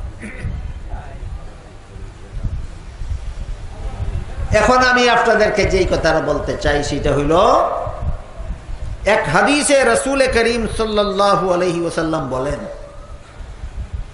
একটা আদম সন্তানকেও হাসরের মাঠে ছেড়ে দেওয়া হবে না পাঁচটা প্রশ্ন না করে। হাসরের মাঠে প্রশ্ন হইব কটা? পাঁচটা। কবরে প্রশ্ন হইব তিনটা। শুনছেন আরো কোনদিন? কবরে ঢুকা মাত্র মুনকার নাকির ফিরিস্তা মুর্দাকে তিনটা প্রশ্ন করে। কটা প্রশ্ন? তিনটা প্রশ্ন। এক নম্বর প্রশ্ন হবে, তোমার রব কে? যদি জবাব দেয় রব আমার আল্লাহ। দুই নম্বর প্রশ্ন হবে, তোমার ধর্ম কি? যদি জবাব দেয় ধর্ম আমার ইসলাম। তিন নম্বর প্রশ্ন হবে, তোমার নবী কে? যদি জবাব দেয় মুহাম্মদুর রাসূলুল্লাহ আমার নবী। তাহলে তার কবর আযাব মাফ, কবরের শাস্তি থেকে সে রেহাই পাওয়ার ব্যবস্থা হইল। কবরে প্রশ্ন হইব কটা? তিনটা। রব কে? এই প্রশ্নের জবাব দিতে পারবে রব আমার আল্লাহ কে, যে দুনিয়াতে আল্লাহর ইবাদত করতে করতে মরছে।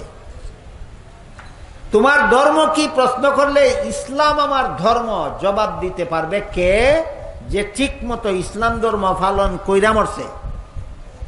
তোমার নবী কে? এই প্রশ্নের জবাবে বলতে পারবে হযরত মুহাম্মদ সাল্লাল্লাহু আলাইহি ওয়াসাল্লাম আমার নবী। জবাব কে দিতে পারবে? যে নবীর তরিকা মতো জীবন যাপন কইরা মরছে, আল্লাহর ইবাদত করছে না, ইসলামের বিধান পালন কইরা মরছে না, নবীর তরিকা মতে চলছে না। হে কেমনে জবাব দিব খবরের তিন প্রশ্নের? আপনারা কি চান খবরের তিন প্রশ্নের জবাব যেন দিতে না পারেন? না, জবাব যেন দিতে পারেন। জবাব দিতে পারতে চাইলে তিন কাজ করণ লাগবো। ইবাদত করণ লাগবো ঠিক মতো আল্লাহ, ইসলামের বিধান পালন করণ লাগবো, নবীর তরিকা মতো জীবন যাপন করণ লাগবে। গেল কবরের তিন প্রশ্নের ব্যাপার। এবার বলেন তো, একটু আগে কি বলেছিলাম? হাসরের মাঠে আল্লাহর পক্ষ থেকে সমস্ত আদম সন্তানকে, প্রতিটি মানুষকে প্রশ্ন করা হবে কটা? পাঁচটা। প্রথম প্রশ্ন হবে, দুনিয়াতে জীবনটা কোন কাজে কাটাইছ? দুনিয়ার জীবন আন উমারিহি ফিমা আফনা, দুনিয়ার জীবন কোন কাজে বিলীন করেছ? দুই নম্বর প্রশ্ন হবে, আন শাবাবিহি ফিমা আবলা, যৌবনকালে কি করেছ? তিন নম্বর প্রশ্ন হবে, দুনিয়ার জীবনে যত মাল কামাই করছ, মাল কামাই বুঝেন, উপার্জন। আমি অনেক সময় আঞ্চলিক ভাষায় কথা বলে ফেলি সহজে বোঝানোর জন্য। ভাষার পণ্ডিতি দেখানোর দরকার নেই, আমার বোঝা এলাউন দরকার। প্রশ্ন হবে তুমি দুনিয়ার জীবনে যত মাল কামাই করছো, যত সম্পদ উপার্জন করেছো, হালাল পথে উপার্জন করছো না হারাম পথে? 4 নম্বর প্রশ্ন হবে উপার্জিত মাল দুনিয়াতে হালাল কাজে খরচ করছো না হারাম কাজে? 5 নম্বর প্রশ্ন হবে আল্লাহর হুকুম রাসূলের তরিকা যে পরিমাণ জানছো এর মধ্যে কি পরিমাণ আমল করছো? কটা প্রশ্ন হইল? এবার সংক্ষেপে বলি। হাসরের মাঠের প্রথম প্রশ্ন হবে জীবন সম্পর্কে, দ্বিতীয় প্রশ্ন হবে যৌবন সম্পর্কে, তৃতীয় প্রশ্ন হবে মালের আমদানি সম্পর্কে, চতুর্থ প্রশ্ন হবে মালের রফতানি সম্পর্কে, পঞ্চম প্রশ্ন হবে আমল সম্পর্কে। জীবন সম্পর্কে, যৌবন সম্পর্কে, মালের আমদানি, মালের রফতানি আর আমল। কত প্রশ্ন হইল দেখি মনে রাখতে পারলেন কিনা? প্রথম প্রশ্ন জীবন সম্পর্কে, দ্বিতীয় প্রশ্ন যৌবন সম্পর্কে, তৃতীয় প্রশ্ন মালের আমদানি হালাল না হারাম, চতুর্থ প্রশ্ন মাল খরচ করার রাস্তা হালাল না হারাম, 5 নম্বর প্রশ্ন আমল বালা না খারাপ। কটা হইল? আপনারা একটু লক্ষ্য করলে টের পাবেন 5টা প্রশ্নের মধ্যে 2টা প্রশ্নই মাল সম্পর্কে, 2টা প্রশ্নই। 3 নম্বর প্রশ্ন মালের আমদানি হালাল না হারাম, আর 4 নম্বর প্রশ্ন মালের রফতানি হালাল না হারাম। রফতানি মানে খরচ। মাল কামাই করছো হালাল উপায়ে না হারাম উপায়ে, মাল খরচ করছো হালাল কাজে না হারাম কাজে। তাহলে মালের প্রশ্ন কটা? 2টা। জীবন সম্পর্কে 1 প্রশ্ন, যৌবন সম্পর্কে 1 প্রশ্ন, আমল সম্পর্কে 1 প্রশ্ন, মালের ব্যাপারে 2 প্রশ্ন। বুঝলেন? মালের ব্যাপারে 2 প্রশ্ন। একটা মালের আমদানি হালাল না হারাম, আর একটা মালের রফতানি হালাল না হারাম। বুঝে থাকলে এবার বলেন তো আমাদের সমাজের কোন মুসলমান হারাম উপায়েও মাল কামাই করে কিনা? হারাম উপায়েও মাল কামাই করে। যত ভাবে আমাদের সমাজের মুসলমান হারাম উপায়ে মাল কামাই করে এর বিবরণ দিয়া সারা রাতেও শেষ করা যাবে না। একভাবে 2 ভাবে হারাম উপায়ে মাল কামাই করে না, অসংখ্য অগণিত, অসংখ্য অগণিত। কেউ যদি ইচ্ছা করে হালাল উপায়েও গৃহস্থী করতে পারে, ইচ্ছা করলে হারাম উপায়েও গৃহস্থী করতে পারে না। গৃহস্থীর মধ্যে হালাল হারাম নাই? কেমনে হালাল হারাম? আমার ক্ষেত্রে আমি আল চাষ করি, আমার ক্ষেত্রে আমি বীজ ব্যাংক করি, আমার ক্ষেত্রে ধান গলাই, আমার ক্ষেতের ধান খাইতে খাই, হারাম কেমনে হইল? অনেকের মনে প্রশ্ন জাগতে পারে। আমি একটু উদাহরণ দিয়ে বুঝাই আপনাদেরকে হারাম কেমনে। আপনার ক্ষেত আর আমার ক্ষেতের মধ্য দিয়া একটা কি থাকে? আইল না লাইল? কেউ আইল খয়, কেউ লাইল খয়, বুঝুন তো দুটোই চলে। আপনার ক্ষেত আর আমার ক্ষেতের মধ্যখান দিয়ে একটা আইল আছে বা লাইল আছে। আমি হাল চাষ করতে গেলাম আমার ক্ষেতে, আমার গরু নিয়ে, আমার লাঙ্গল জল নিয়ে আমার ক্ষেতে হাল চাষ করি। লাঙ্গল যখন আইলের গুড়ি দেওয়া যায়, আইলের গুড়া, আইলের কিনার গেছে যখন লাঙ্গল যায়, তখন আমি লাঙ্গল খেট করে ধরি, আইলের উপরটা ঠিক রেখে লাঙ্গলে আইলের নিচ থেকে 4 আঙ্গুল মাটি খুঁজা লইয়া গেল। এই 4 আঙ্গুল আমার আসিল না সিমের আসিল? আমি 4 আঙ্গুল জায়গা দখল করলাম কিনা অন্যায় ভাবে? করলাম কিনা? করলাম। এমন কোন গৃহস্থে করে কিনা? করে। হাদিস শরীফে রাসূল করিম সাল্লাল্লাহু আলাইহি ওয়াসাল্লাম বলেন, যেই ব্যক্তি এইরকম কৌশল কইরা 2 আঙ্গুল সীমানার থেকে বাড়াইয়া নেয়, হাসরের মাঠে সারা দুনিয়ার সমস্ত মাটি তার মাথায় উঠিয়ে দেওয়া হবে। আস্তাটা পৃথিবী তার মাথায় উঠিয়ে দেওয়া হবে, দিয়া বলা হবে 4 আঙ্গুল নিচ থেকে রে সবটা নে। ক আঙ্গুল নিছিল? এখন কটা দেওয়া হয়েছে? কই দেওয়া হয়েছে? সারাটা দুনিয়া আপনার মাথা তুলে ছেড়ে দিলে কেমন হইব মনে করেন? এই লোকের গৃহস্থী হালাল না হারাম? দেখেন নিজের ক্ষেত গৃহস্থী কইরাও হারাম হয়, নিজের ক্ষেতে গৃহস্থী কইরাও হারাম হয়। ব্যবসা করতে গেলেন না, ব্যবসা করে না কেউ? ও তারা বলতেছে ব্যবসায়ীরা উদ্যোগে বলে মাহফিলটা। ব্যবসায়ীদের সম্পর্কে দুইটা হাদিস শোনাই। এক হাদিসে রাসূল করিম সাল্লাল্লাহু আলাইহি ওয়াসাল্লাম বলেন, আত-তাজিরুস সাদুকুল আমিন মা'আন নাবিয়্যিনা ওয়াস-সিদ্দিকিনা ওয়াশ-শুহাদা'i ওয়াস-সালিহিন। একদল ব্যবসায়ীদের হাসর হবে নবীদের সাথে। একদল ব্যবসায়ীদের হাসর হবে নবীদের সাথে। এরা কারা? যারা সত্যবাদী এবং আমানতদার। সত্যবাদী, আমানতদার। নরসিংদীর হাট থেকে যেই লুঙ্গি 250 টাকায় কিনে আনছে, কথা বুঝেন, হুমাইপুর বাজারও বেচতে গিয়া কাস্টমাররে কয় আমার কিনা মূল্য হইল 300 টাকা, তোমার কাছ থেকে লাভ নিতাম না, তুমি নিলে বিনা লাভে বেচলাম। কি কয়? কত দিয়ে কিনছি? ওহন কত দিয়ে কিনছে কইতাছে? কাস্টমারে কি মনে করতেছে? যে আমার কাছ থেকে লাভ নিতেছে না। সত্যবাদী ব্যবসায়ী তার নাম না মিথ্যাবাদী? ব্যবসা করতে গিয়ে মিথ্যা যদি না বলো, ব্যবসায় বেশি মুনাফা করার জন্য কাস্টমারকে যদি মিথ্যা কথা বলে দুখানা দাও, আর তুমি যদি ব্যবসায় আমানতদার হও, ব্যবসায় আমানতদার আবার কেমন?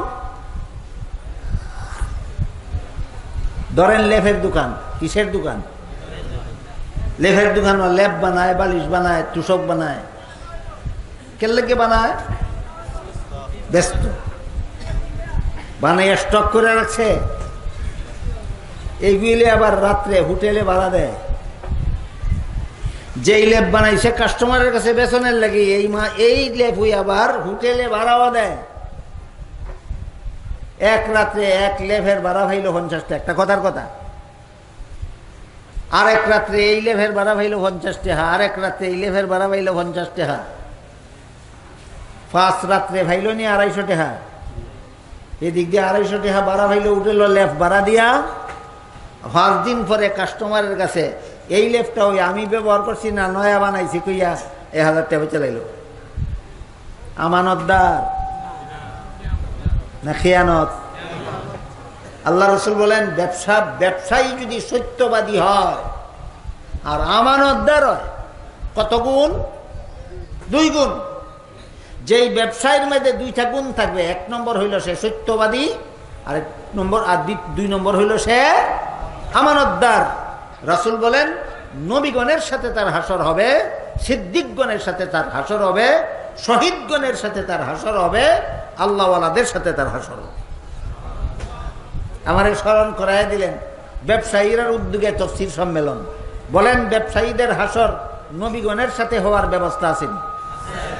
কি করলে? সত্যবাদী আর আমানতদার হইলে। কি করলে? সত্যবাদী আর আমানতদার হইলে। গেল ব্যবসায়ের এক হাদিস।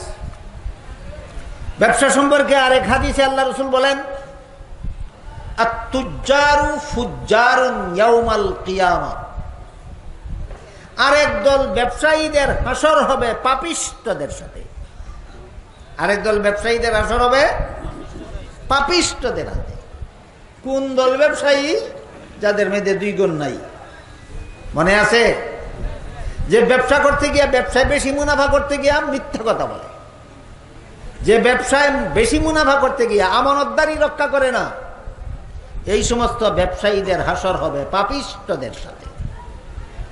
এবার আমি আপনাদের সবাইকে নয়, যে সমস্ত ব্যবসায়ী ভাইয়েরা তফসির মাহফিলের আয়োজন করছেন তাদেরকে জিজ্ঞাসা করতে চাই, আপনারা নবীগণের সাথে হাসর হতে চান না পাপিষ্ঠদের সাথে? নবীদের সাথে হাসর হওয়া চাইলে 2 গুণের মাধ্যমে ব্যবসা করতে হবে, সত্যবাদী আর আমানতদার। সত্যবাদী আর তাহলে গৃহস্থী করলে যেমন গৃহস্থী করার যেমন হারাম পদ্ধতি আছে, ব্যবসার মধ্যেও হারাম পদ্ধতি আছে। একটা গল্প আছে, এক ব্যক্তি দুধ কিনতে গেছে দুধের বাজারে। দুধওয়ালারে জিজ্ঞাসা করে, এই মেয়া তুমি দুধ পানি মিশাই বেছো নি? কয় আল্লাহর কসম আমি জীবনে কোনোদিন দুধে পানি মিশাই। কার কসম? আজকাল দুধে পানি মিশাইলো কিনা পরীক্ষা করার জন্য মেশিন বেরিয়েছে। মেশিনে পরীক্ষা করলেই ধরা পড়ে পানি মিশাইলো কিনা, মিশাইলে কি পরিমাণ মিশাইলো। ওই লোকে দেখে এটা দুধের মতো না, এটা একবার পানির মতো পাতলা। হে আল্লাহর নামে কসম খাইয়া কয় পানি মিশাইছে না, কিন্তু কাস্টমারের শ্রদ্ধা লাগে এত পাতলা দুধ হয় নাকি? মিশে নাই না পরীক্ষা করে দেখে, এক ফা দুধ 3 ফা পানি, এক ফা দুধ 3 ফা পানি। কাস্টমারে খায় এই বেটা মিশা কথা কইসস আবার আল্লাহর নামে কসম খাইছস কার লাগে? তুই এক ফা দুধের মধ্যে 3 ফা পানি মিশাইছস, আবার কস আল্লাহর কসম পানি মিশাই না? আমার কথা বুঝছো না মিয়া? বুঝালো। বুঝা। আমি জীবনের দুধও পানি মিশাই না, আমি পানির মধ্যে দুধ মিশাই আছি। কি করে না? হ্যাঁ কয় আমার কসম ঠিক আছে, আমি জীবনে কোনোদিন দুধে পানি মিশাই না, আমি পানির মধ্যে এক ফা দুধ 3 ফা পানির মধ্যে 1 ফা দুধ মিশাই বেশি। কি কয়? দুধও পানি মিশাই কয় না পানির মধ্যে দুধ মিশাই কয়? এবার বুঝে থাকলে বলেন ব্যবসায়ও হারাম হইতে পারে পারে না? হে পানির মধ্যে দুধ মিশাইলেও ব্যবসা হারাম, দুধের মধ্যে পানি মিশাইলেও ব্যবসা হারাম।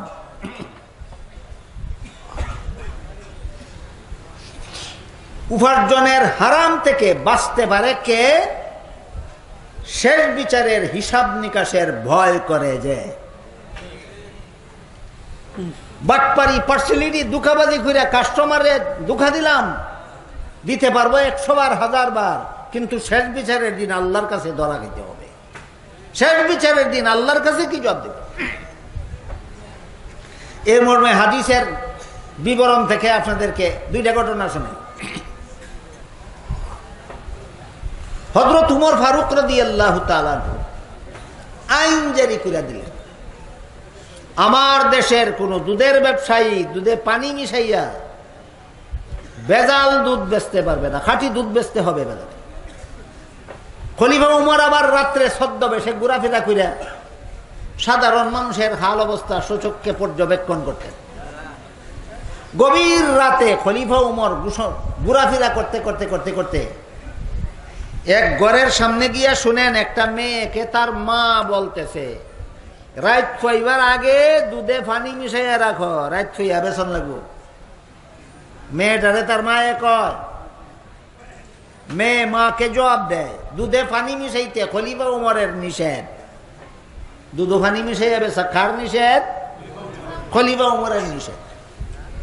মায়ে কয়, এই গভীর অন্ধকার রাতে দরজা জানালা বন্ধ করা ঘরের ভিতরে দুধে পানি মিশাইলে খলিফা উমরে দেখবে না। কি কয়? খলিফা উমরে দেখবে না। মেয়ে মাকে জবাব দেয়, খলিফা উমরে না দেখলে কি হইব? আল্লাহ তো দেখব। খলিফা উমরের চোখে ফাঁকি দিয়া রাতের অন্ধকারে দুধে পানি মিশাইয়া কাস্টমারকে দুঃখা দিয়া ব্যবসা করলে, হারাম উপায়ে রুজি করলে শেষ বিচারের দিন আল্লাহর কাছে কি জবাব দেবা? তাহলে হারাম রুজির থেকে বাঁচতে পারে কে? শেষ বিচারের ভয় অন্তরে রাখে। যে হারাম রুজির থেকে বাঁচতে পারে কে? শেষ বিচারের দিন আল্লাহর কাছে কি জবাব দেব? এই ভয় যদি অন্তরে থাকে তাইলে আর কোন রকমের হারাম কাজের সাহস অন্তরে থাকে না।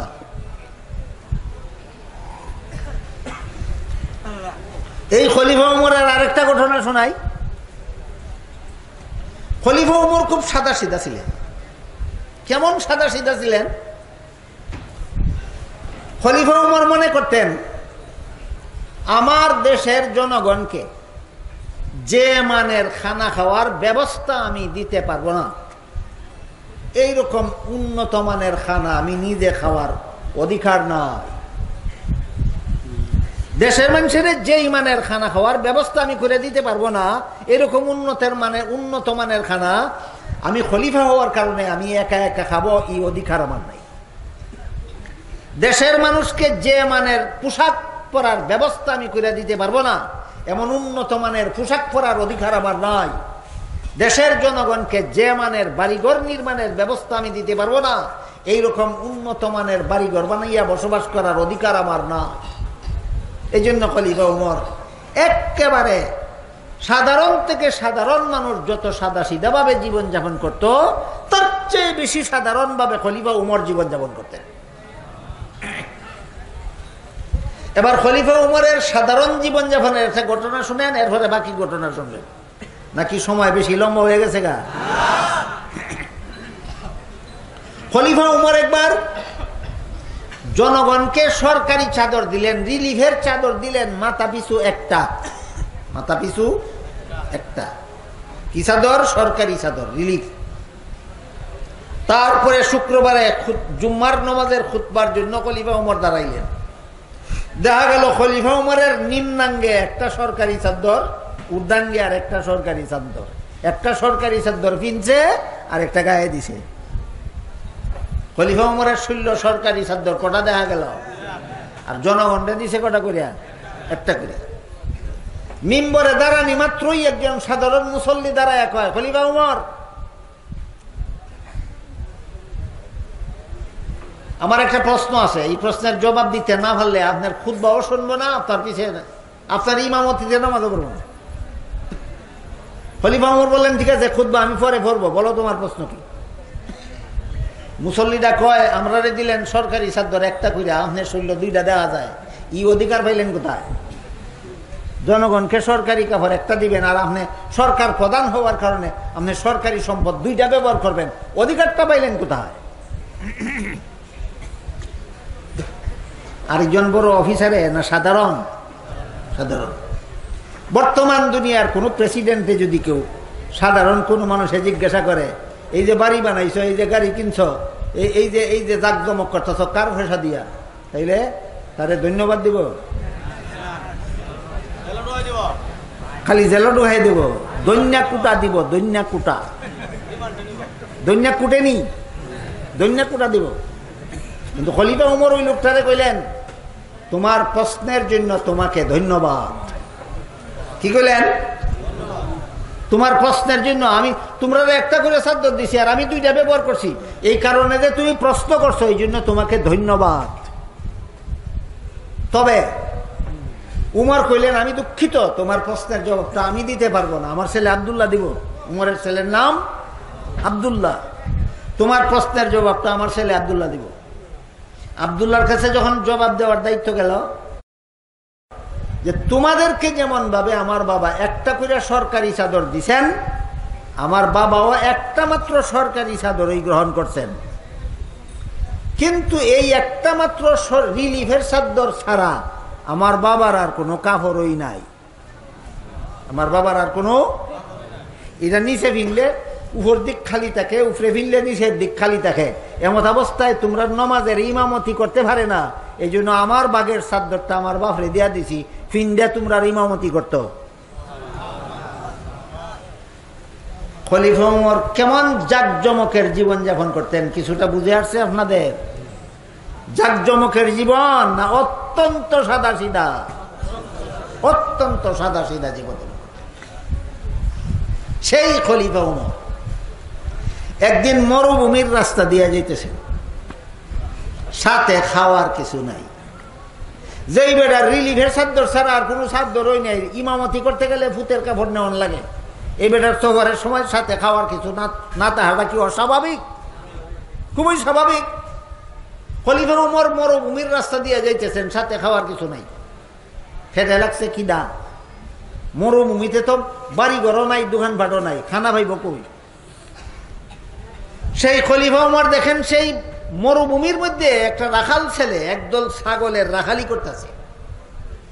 ওই রাখাল ছেলেটা যে ছাগলের পালের রাখালি করে, এই পালের একটা দুধের ছাগল দোয়াইয়া এই রাখাল ছেলে নিজে পান করছে। খলিফা ওমর সামনে অগ্রসর হইয়া রাখাল ছেলেরে কইলেন, ভাই তোর আর একটা দুধের ছাগল দোহন করে আমার একটু দুধ দেখাই, আমার পেটে বড় কিদা। রাখাল ছেলে কিন্তু খলিফা উমরকে আগের থেকে চিনত না, আগে দেখছে না কোনো সময়, নাম শুনছে আমাদের দেশের খলিফা উমর, দেখছে না খালি নাম শুনছে? নাম শুনছে। আর এত সাদা সিধা দেখে তো কল্পনাও করতে পারে নাই যে এই লোকটাই খলিফা উমর। যখন মুসাফির বেশি, খলিফা উমর রাখাল ছেলেরে কইলেন, আর একটা ছাগল ধোয়াইয়া আমার একটু দুধ দে খাই, আমার পেটের খিদা নিবারণ করি। রাখাল ছেলে কয়, মুসাফির মিয়া, ছাগলের পালের মালিক আমি না, আমি মালিকের বেতনভোগী চাকর। আমি যে একটা ছাগল দইয়া দুধ পান করছি এটাও আমার বেতনের অন্তর্ভুক্ত। তুমি তো আমার মালিকের বেতনভোগী চাকর না, কাজে মালিকের অনুমতি ছাড়া আমি তোমার এক ফোঁটা দুধ দিতে পারতাম না। মালিকের অনুমতি ছাড়া তোমাকে আমি এক ফোঁটা দুধ দিতে পারবো না। খলিফা উমরের মনের আশা ফুরাইল, পেটের খিদা গেল, মনের আশাও ফুরাইল না, পেটের খিদাও গেল না। কিন্তু এতে খলিফা উমর দুঃখিত হইলেন না। খলিফা উমর মনে মনে বড় খুশি হইলেন যে আমার দেশের একটা রাখাল ছেলে এত বড় আমানতদার, মালিকের অনুমতি ছাড়া মালিকের ছাগলের দুধ কেড়ে দেয় না। খিয়ানতকার না আমানতদার? রাখাল ছেলের আমানতদারির কারণে খলিফা উমরের মনটা খুশিতে বাগবাগ। আমার পেটের খিদা গেলে গেল, না গেলে নাই, আমার আত্মাটা খুশি, আমার দেশের রাখাল ছেলে যে এত বড় আমানতদার। কিন্তু সর্বযুগেই সমাজে এমন কিছু মানুষ থাকে যারা বক্তৃতা দেয় সময় নবীগণের মতো সুন্দর সুন্দর কথা কয়, আর কাজ করে সময় ফেরাউনের মতো কাজ করে। এমন মানুষের অভাব থাকে না কোনো সময়ই, কোনো যুগেই, কোন সমাজেই এমন মানুষের অভাব থাকে না। তাই বক্তৃতা শুনলে বোঝা যায় নবীর মতো কথা কয়, আর কাজ দেখলে দেখা যায় ফেরাউন রেও হার মানায়। কাজে হেও এইরকম আমার সাথে বাটপারি করে আনি সুন্দর কথা কই আমার ধোঁকা দিল, এর পরীক্ষা করণ লাগলো।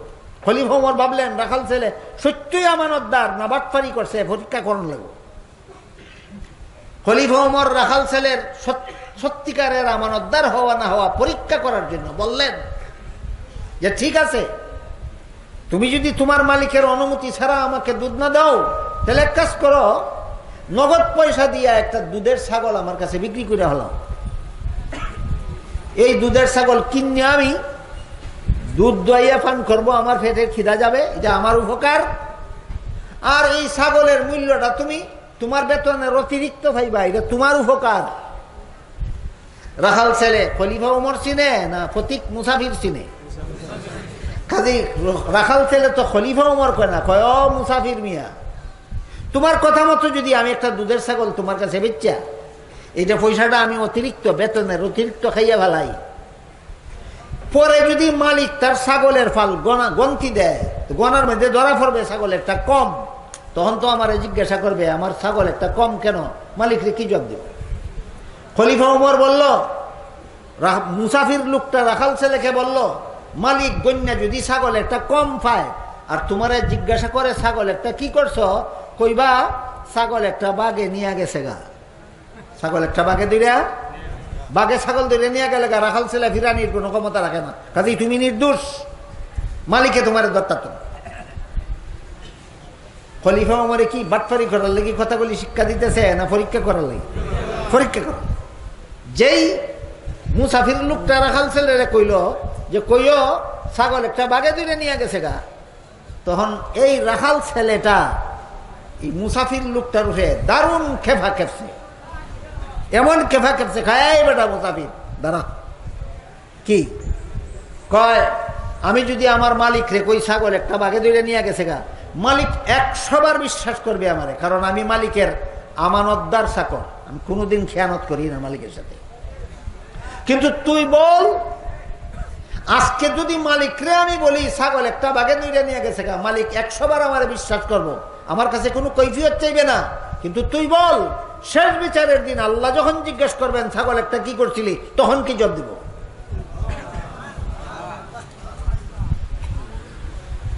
ছাগল বেচে টেহামাইরা খাওয়ানোর দুর্নীতির থেকে একটা রাখাল ছেলেকে বাঁচাইল কোন জিনিস? শেষ বিচারের ভয়। কোন জিনিস? শেষ বিচারের। শেষ বিচারের ভয় যে গৃহস্থের অন্তরে আছে, সে হারাম উপায়ে গৃহস্থী করতে পারে না। শেষ বিচারের ভয় যে ব্যবসায়ীর অন্তরে আছে, সে হারাম উপায়ে ব্যবসা করতে পারে না। শেষ বিচারের ভয় যে মুসলমানের অন্তরে আছে, সে চোর হতে পারে না, ডাকাত হতে পারে না, জবরদখলকারী হতে পারে না, ছিনতাইকারী হতে পারে না, জালিয়াতিকারী হতে পারে না, দুর্নীতিকারী হতে পারে না। শেষ বিচারের ভয় যে মুসলমানের অন্তরে আছে, সেই মুসলমান কোনোদিন দুষ্কৃতিকারী হতে পারে না। সকল রকমের পাপ থেকে, সকল রকমের গুনাহ থেকে মুসলমানকে ফিরাতে পারে একমাত্র একটা কথা, শেষ বিচারের দিন আল্লাহর কাছে কি জবাব দেব। কথাটাকে আমি আপনাদেরকে বুঝাইতে পারলাম?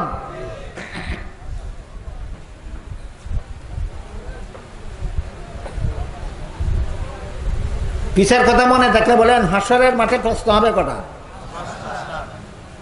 3 নম্বর প্রশ্নটা নাকি মালের আমদানি হালাল না হারাম। বলছিলাম মালের আমদানি কত ভাবে আরাম করে বর্তমান সমাজের মুসলমান, সারা রাত বলে শেষ করা যাবে না। মাত্র 2-1টা উদাহরণ আপনাদের সামনে তুলে ধরলাম। যে কোনো উপায়ে আপনি হারাম আমদানি করেন মালের, 3 নম্বর প্রশ্নে ধরা খাইতে হবে। 4 নম্বর প্রশ্ন হবে মালের রফতানি হালাল না হারাম। হালাল কাজে মাল খরচ করছো না হারাম কাজে মাল খরচ করছো, এটা 4 নম্বর প্রশ্ন। 5 নম্বর প্রশ্ন হইল আমল বালা করছো না খারাপ করছো। প্রথম প্রশ্ন জীবন সম্পর্কে, দ্বিতীয় প্রশ্ন যৌবন সম্পর্কে, তৃতীয় প্রশ্ন মালের আমদানি সম্পর্কে, চতুর্থ প্রশ্ন মালের রফতানি সম্পর্কে, পঞ্চম প্রশ্ন আমল সম্পর্কে। তাই হাদিস শরীফে রাসূল করিম সাল্লাল্লাহু আলাইহি ওয়াসাল্লাম বলেন, একটা আদম সন্তানকেও হাসরের মাঠে ছেড়ে দেওয়া হবে না যতক্ষণ পর্যন্ত তাকে 5টা প্রশ্ন করা হবে না। বুঝে থাকতে বলুন, হাসরের মাঠে কতটা প্রশ্ন করা হবে সমস্ত মানুষকে? 5টা প্রশ্ন করা হবে। প্রশ্নের ধরা খাইতে চান না খালাস পাইতে চান? খালাস পাইতে চাইলে জীবনটা হালাল পথে পরিচালনা করা লাগবে। যৌবন কাল হালাল হালাল কাজে কাটানি লাগবে।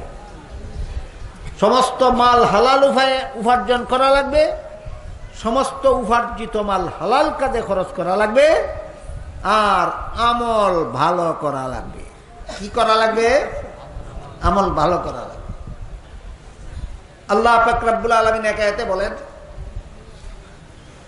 মান আমিলা সালিহাম মিন যাকারিন আও উনসা ওয়া হুয়া মুমিনুন ফালানুহয়িয়ান্নাহু হায়াতান তাইয়্যিবাতান ওয়া লানাজজিয়ান্নাহুম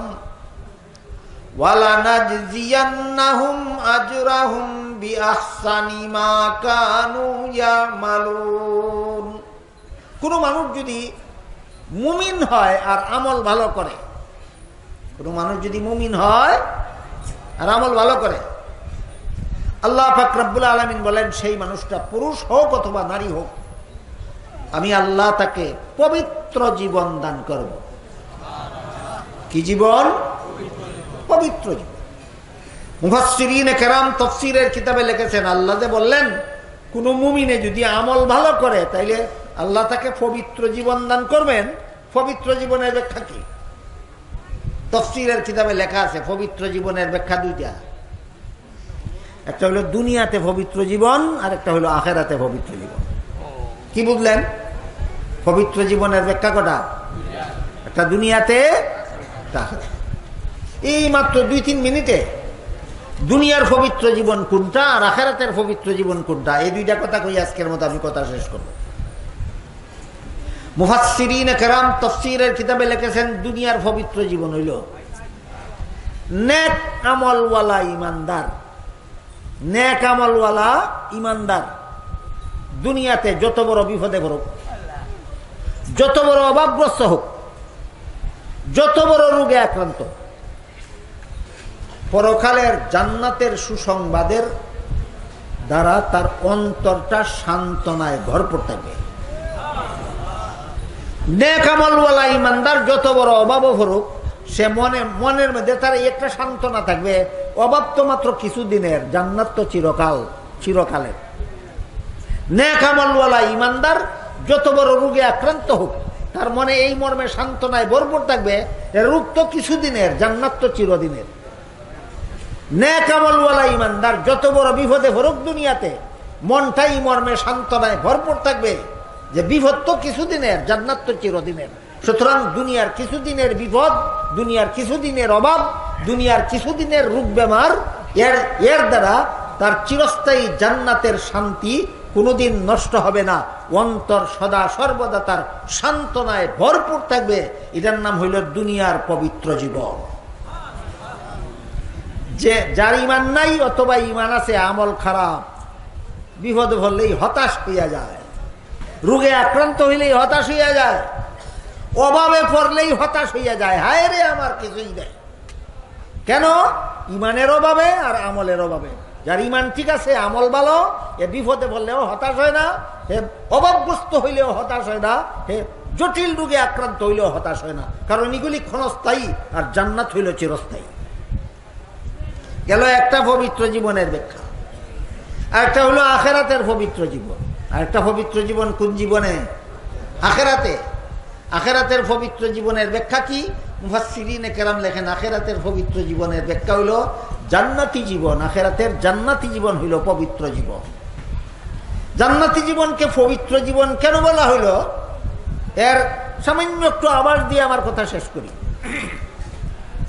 হাদিস শরীফে রাসূল করিম সাল্লাল্লাহু আলাইহি ওয়াসাল্লাম বলেন, জান্নাতে পুরুষদেরকে যে বিবি দেওয়া হবে, এই বিবিদের, জান্নাতি বিবিদের পেটের ভিতরে নাপাক পেশাব থাকবে না, নাপাক পায়খানা থাকবে না। জান্নাতি বিবিদের শরীরের ঘামের মধ্যে মেশকে আম্বরের সুগন্ধ হবে, ঢেকুরের মধ্যে মেশকে আম্বরের সুগন্ধ হবে।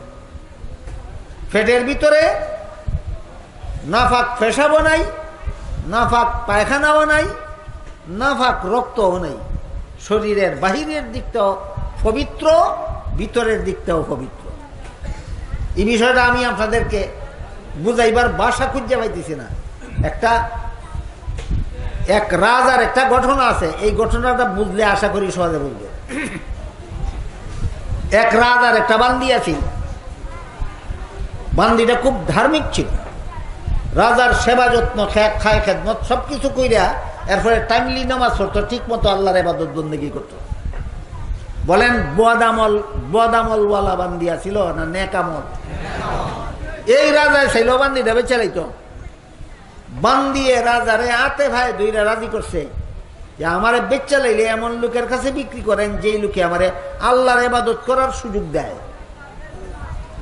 বান্দির অনুরোধ রক্ষা কইরা রাজায় এই বান্দির ব্যস্ত গেল একজন আল্লাহওয়ালা বুজুর্গের কাছে। যা কইল, হুজুর আমার বান্দিটা এইভাবে আবদার করছে, আমি চিন্তা করে দেখছি আপনি ছাড়া আর বান্দিরে কেউ ইবাদতের সুযোগ দিত না, আপনি বান্দিটা কিনে নেন। আল্লাহওয়ালা মানুষ রাজারে জিজ্ঞাসা করে, তোমার বান্দির দাম কত?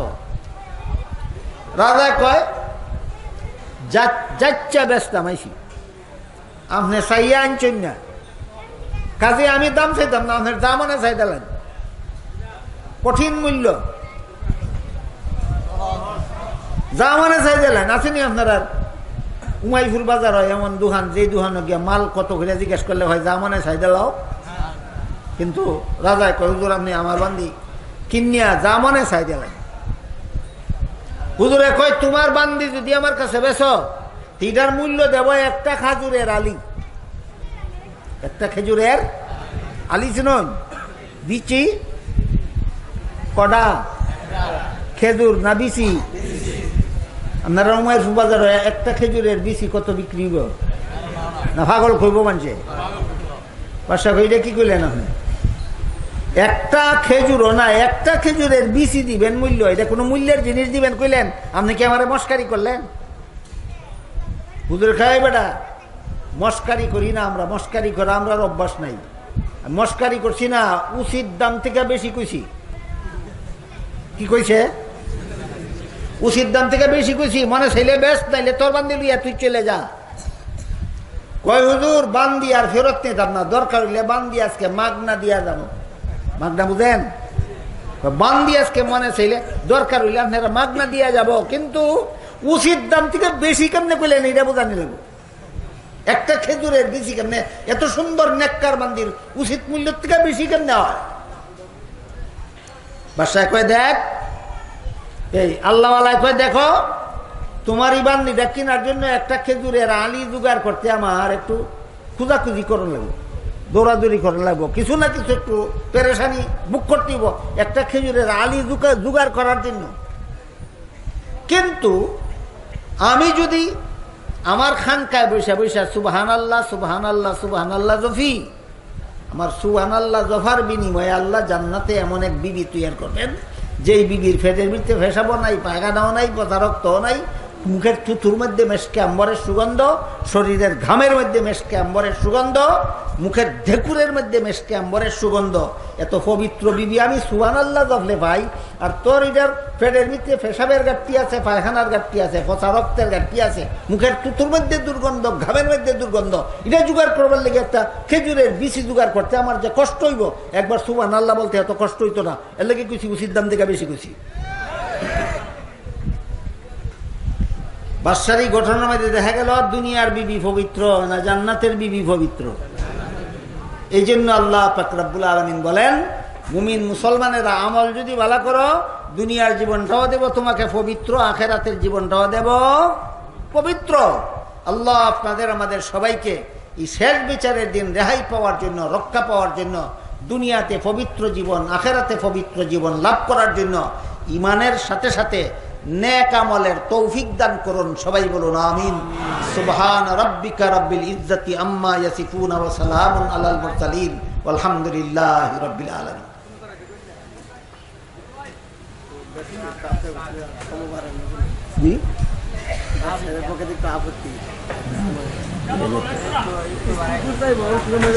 গাড়ি হ্যাঁ তো এসে হেরাও ঘুমাই থাকতো, আমি না গেলে এরা বয়ে থাকবো, ঝামেলা আছে। আমার গাড়ি যে হ্যাঁ তো এসি না এরা ঘুমাই থাকতো, 10টার ভিতরে বসতাম গিয়া, নাইলে হেরা আমার ড্রাইভার লিয়ে গাড়ি লিয়ে দেখাই না করবো।